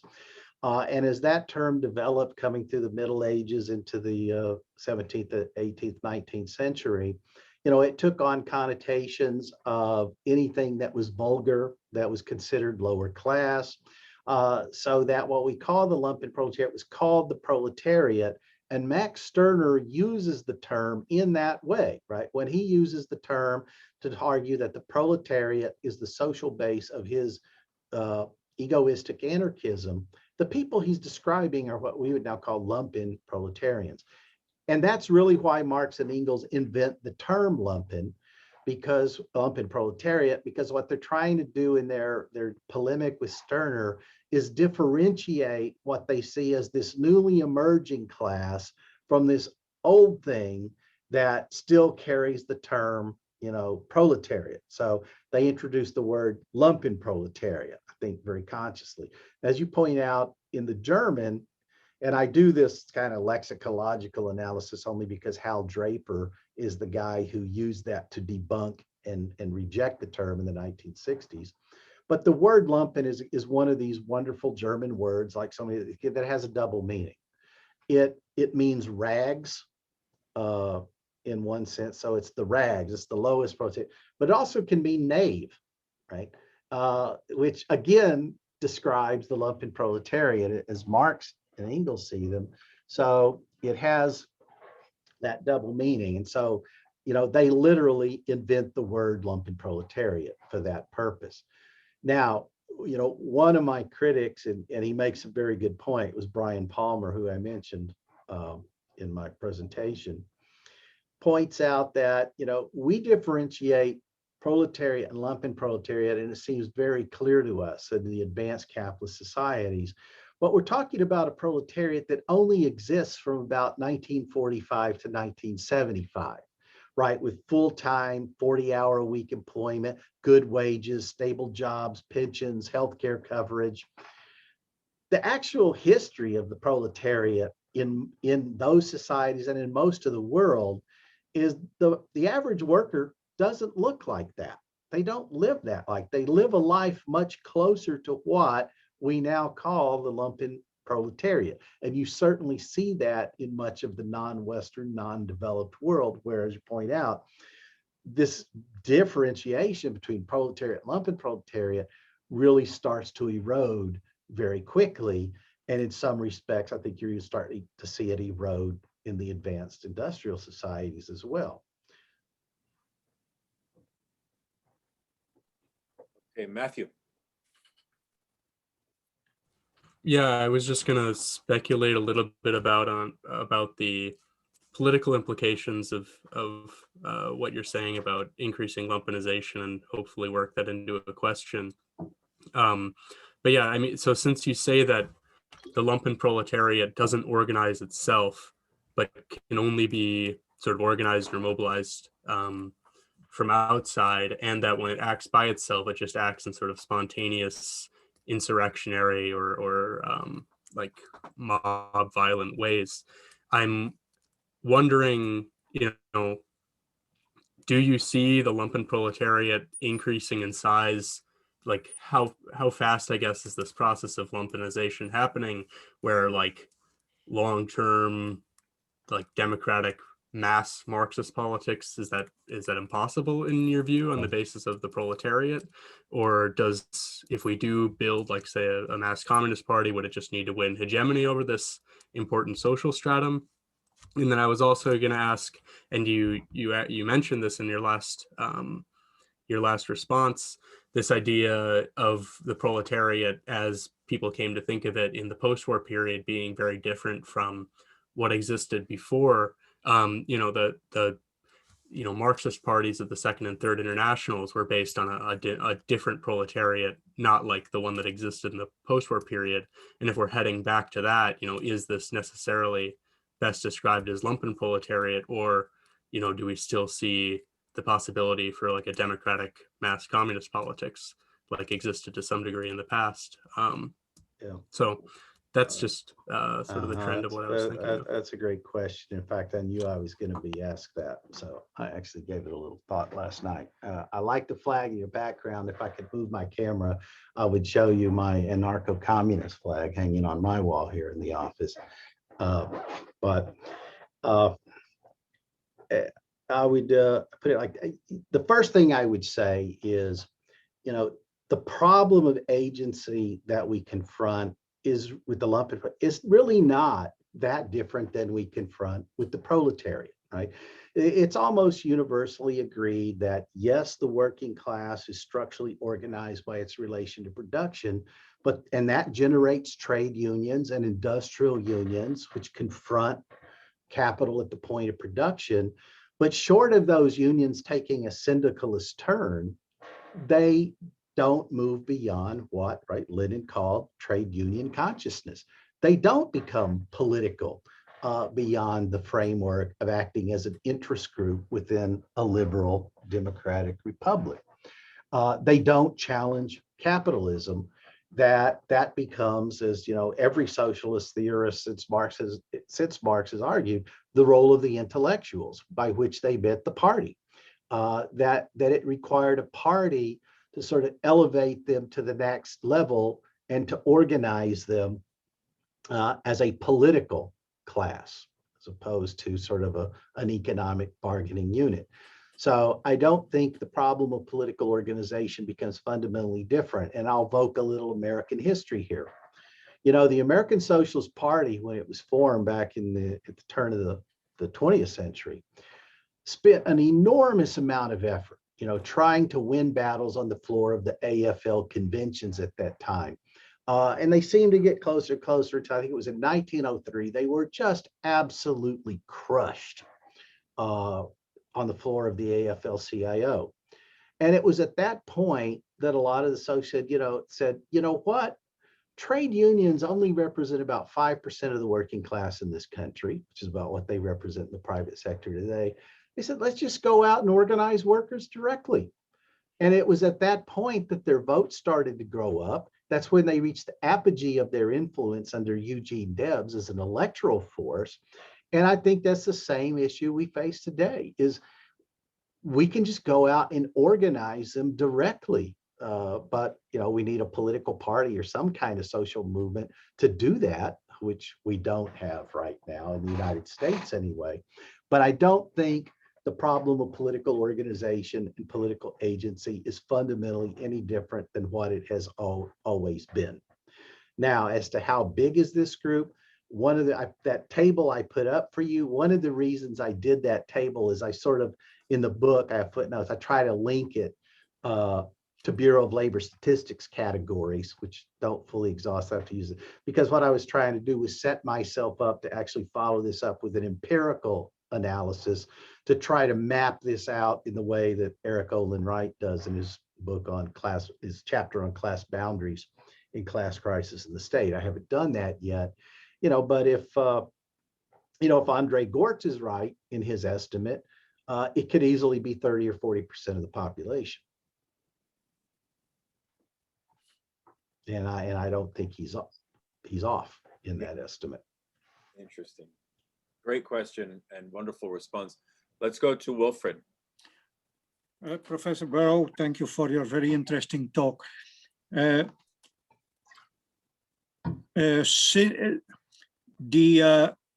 Harvard economist who came from Germany originally introduced the idea of merit goods, goods that are so meritorious that the government has the right to interfere with the market and, for instance, make education free or even obligatory. Now, in one of my books, I come to 11 categories of merit goods, but what I noticed was that the Trump administration was diminishing the merit goods, and the merit goods are considered moral corrections to the free market. And Yes. Trump was trying to diminish them. Yeah, I would agree with you. And this is a point I didn't get to in my presentation, and I most assuredly did not get to it in my book either, which is, I kind of introduced this concept of a lumpen state without actually ever describing what it is or why I call it that. And I think the one characteristic I would take from the 18th Brumaire is that Marx refers to the state under Bonaparte as a parasitic body, right? That is the characteristic it shares with its lumpen base. It is parasitic even on the capitalist mode of production. And one could talk about meritorious goods, but one could also talk about things the state does that allows capital to reproduce itself, whether it be education, whether it be healthcare, because we can't work if we're all at home. Or child subsidy. Or all kinds of things like that, public goods. A parasitic state, which I think Trump was taking us towards, doesn't invest in those. It can't even reproduce the capitalist mode of production because it is too parasitic on it. And I think in some respects, that's why Bonapartism has always been considered an exceptional state, is the phrase that's often used in Marxist political theory, is because it can't sustain itself over the long term. Now, lasted, I think, 18 years in the case of Bonaparte, but it can't sustain itself over the long term because it doesn't even provide the basic inputs necessary to the capitalist mode of production to reproduce itself. And that's what makes it a lumpen state, but that's what also makes it an unsustainable, exceptional state. That's my first take, anyway, on this idea. Very interesting. I think we have Alexander for an encore question or a second question. Is that right? Or yep. Yeah, just a second one. In a discussion with Daniel recently, I remember you talking about a regional sort of lumpen capitalist versus a national bourgeoisie. I was wondering if you could comment to the validity of that idea. I've also seen it online, kind of that more regional elites, capitalist bourgeoisie, or more regionally facing ones supported Trump, and national ones. I mean, I guess there is confusion because on the one hand, finance does support Trump, but there are fractions of finance that don't support him who donate to Democrats, and you could get into a million different categories about tech and so on and so forth. So yeah. I think the easiest distinction would be, capital that operates on a global scale, was not real happy with Donald Trump's, taking us out of the Trans-Pacific Partnership, the Paris Climate Accords, messing around with NATO, starting trade wars with China and things like that. They're not an America First group. And yet the most speculative elements of finance capital, I think, we're perfectly content with what's going on because, they're just getting trillion-dollar handouts every year. So why wouldn't you be happy with that? So I know one of the most simplistic distinctions has been between global capital and national capital, that there are capitalist enterprises that operate exclusively within either a national or even a regional or local level in markets. And so they were on board with the America First strategy because they thought that was going to help them. They thought that was going to safeguard their markets. And of course, there's this long history of protectionism in the United States and elsewhere going back. The America First idea goes back to the 1930s. Is when it was first proposed by the Republican Party. And it was Charles Lindbergh, I believe, coined it. Yep, he was a big supporter of that. I'm not sure how far that goes. I think there's probably a lot of that. Certainly the petite bourgeoisie primarily views itself as local or regional capital, and they were big supporters of Trump.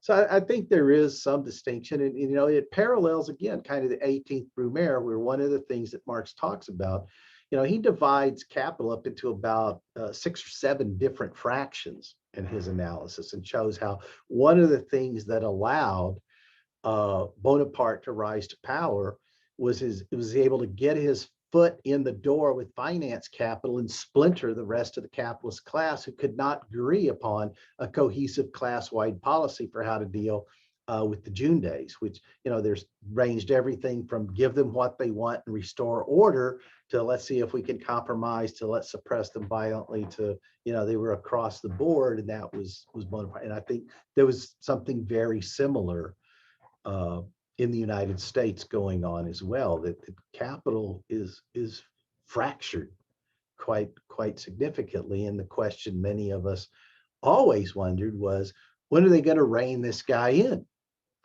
And I think you finally start to see toward the end, see them splinter away from that, but they didn't do it till after the attempted coup on January 6th is when they start to move against Trump and say this is going too far. We have a question from the chat, which is a general invitation for your comments on the GameStop Robinhood application fiasco and whether that might be a left lumpen attempt to overthrow bourgeois finance. Well, I wouldn't call it the left lumpen, because you first of all have to have enough money to put in the stock market to play that game. I don't think the average lumpen proletariat is playing the stock market. But I thought it was interesting that as soon as, I'll say, average people of average means were able to manipulate the market to their profit, all of a sudden finance capital thought this was a horrible idea. And the hedge funds guys who were shorting all these stocks lost all this money. I saw they were out there today playing the cannabis stocks. So they've got their shtick down, and I guess they'll keep doing it. But the only way you're going to rein that in and regulate it is if you've passed regulations that are going to stop the same kinds of things at the higher levels of finance. So well, a lot of it's about the stimulus too, because it happened right after all these young guys got the stimulus checks. Yep. Anyways, yeah. Okay, so that's interesting. I know Ian has a quick point, and I think Donald, did you have your hand up as well? Yeah, I wish I hadn't sold GameStop. I did, but if I don't want, well, we have about 7 minutes more, and if we have time, I'll ask a question, but otherwise, don't worry about it. Okay, very good. Well, I think it would be interesting. I mean, one thing I'll say real quick that I really like about your work here is it really is interesting the way in which a lot of folks on social media, since we're all on social media because of COVID, on the liberal side, liberal progressive side, really had a hostility when I would suggest that we can still understand Trumpism as lumpenproletariat after 1/6, because you saw a flurry of think pieces saying, oh, it's a petty bourgeois thing solely. Not only is it that, but these are people that own boats, and they're high-powered real estate people, and so on and so forth. And that then allowed for the continuation of an opposition to a class analysis at all. So just throw the class analysis off the table completely. Here's proof. And it's interesting that now, finally, we're getting the stuff that you shared tonight that was published in the media just yesterday about the fact that actually 60% of them really probably were, in a technical sense, more lumpen, right? Mhm. But even before that, the very way that Marx thinks of lumpen, or as class, or thinks of class in general, is as a kind of fusion of different, right? Yeah. And so, why do you think it's so hard to penetrate into the discourse on this issue? There seems to be kind of liberal reactionary sentiment so strong about it. Yep. Do you have any thoughts on why that might be? I have some thoughts. I'm just curious what you think. Yeah, that's been an ongoing debate that I've had with lots of people. And certainly, as you point out, that's been the mainstream media. I'm not sure where that comes about or why that comes about.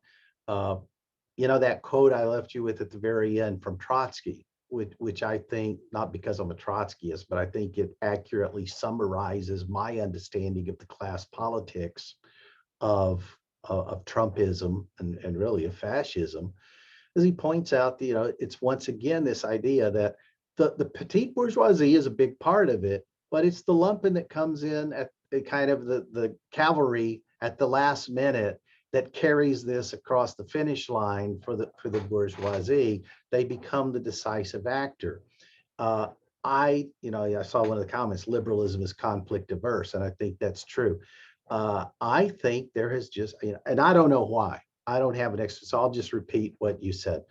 There just seems to be a real unwillingness to grapple with the magnitude of right-wing lumpen organizations and what they're capable of doing, and all the way up to January 6th.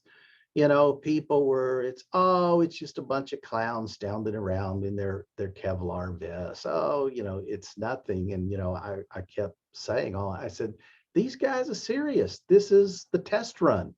And today, they said it in Congress. Michigan was the test run.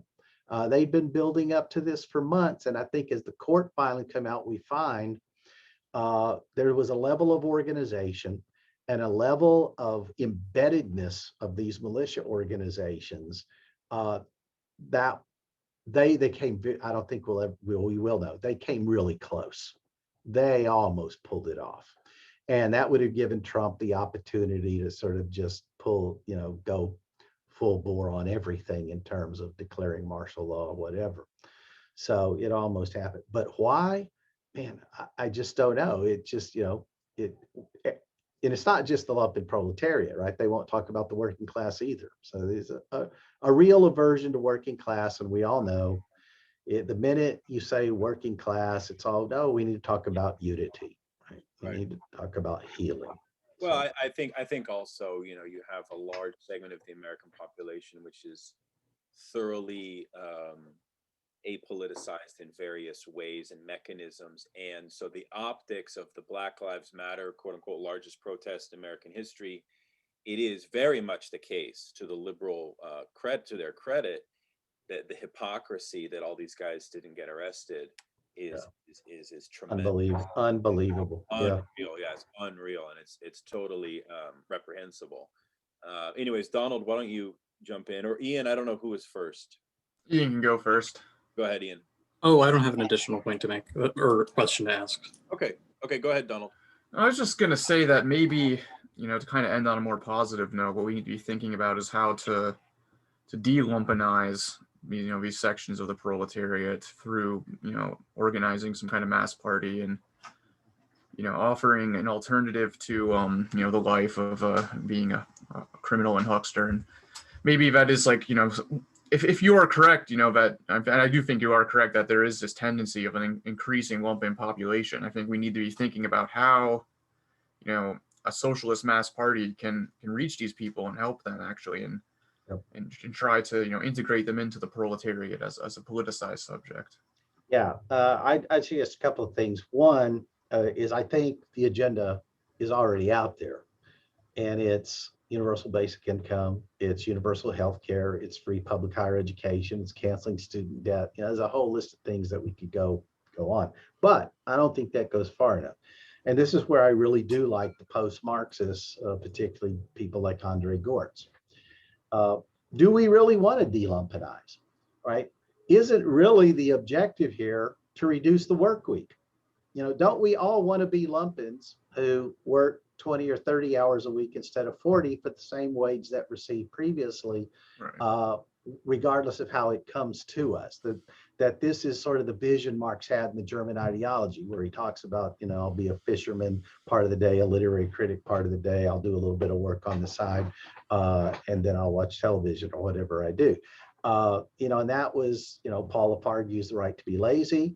That idea was invoked by the Black Panthers, particularly by guys like Huey Newton and Eldridge Cleaver. So I would use the term de-lumpenize cautiously, drawing on the Black Panthers, whose argument was, no, what we really want is for everybody to be comfortable, happy lumpens, in a sense, just better paid lumpens, meaning not defining and centering our lives around work that is controlled and dominated by others. Well, on Right, that, I guess, sorry. so yeah, follow up. Go ahead. No. I guess kind of what I had in mind was honestly kind of like the the Black Panther breakfast programs and the kind of community services they did, or the kind of alternative mass culture of like the the early SPD, stuff like that. Trying to find ways to not leave the lumpen as outcasts, but to be part of a broader proletarian community. Yeah, and by the way, there is another left out there. Robert Paul Wolff, for example, is one who completely opposes the universal basic income. Bernie Sanders is probably somewhat in this category, where there is a left nostalgia for a return to the working class of the Keynesian welfare state. That what we need are these big government spending programs on infrastructure to reconstitute and recompose the working class as it existed from 1945 to 1975. That's another alternative that's out there. I'm not sure that's even possible. Yeah, it seems like a nostalgic fantasy at this point. Yeah.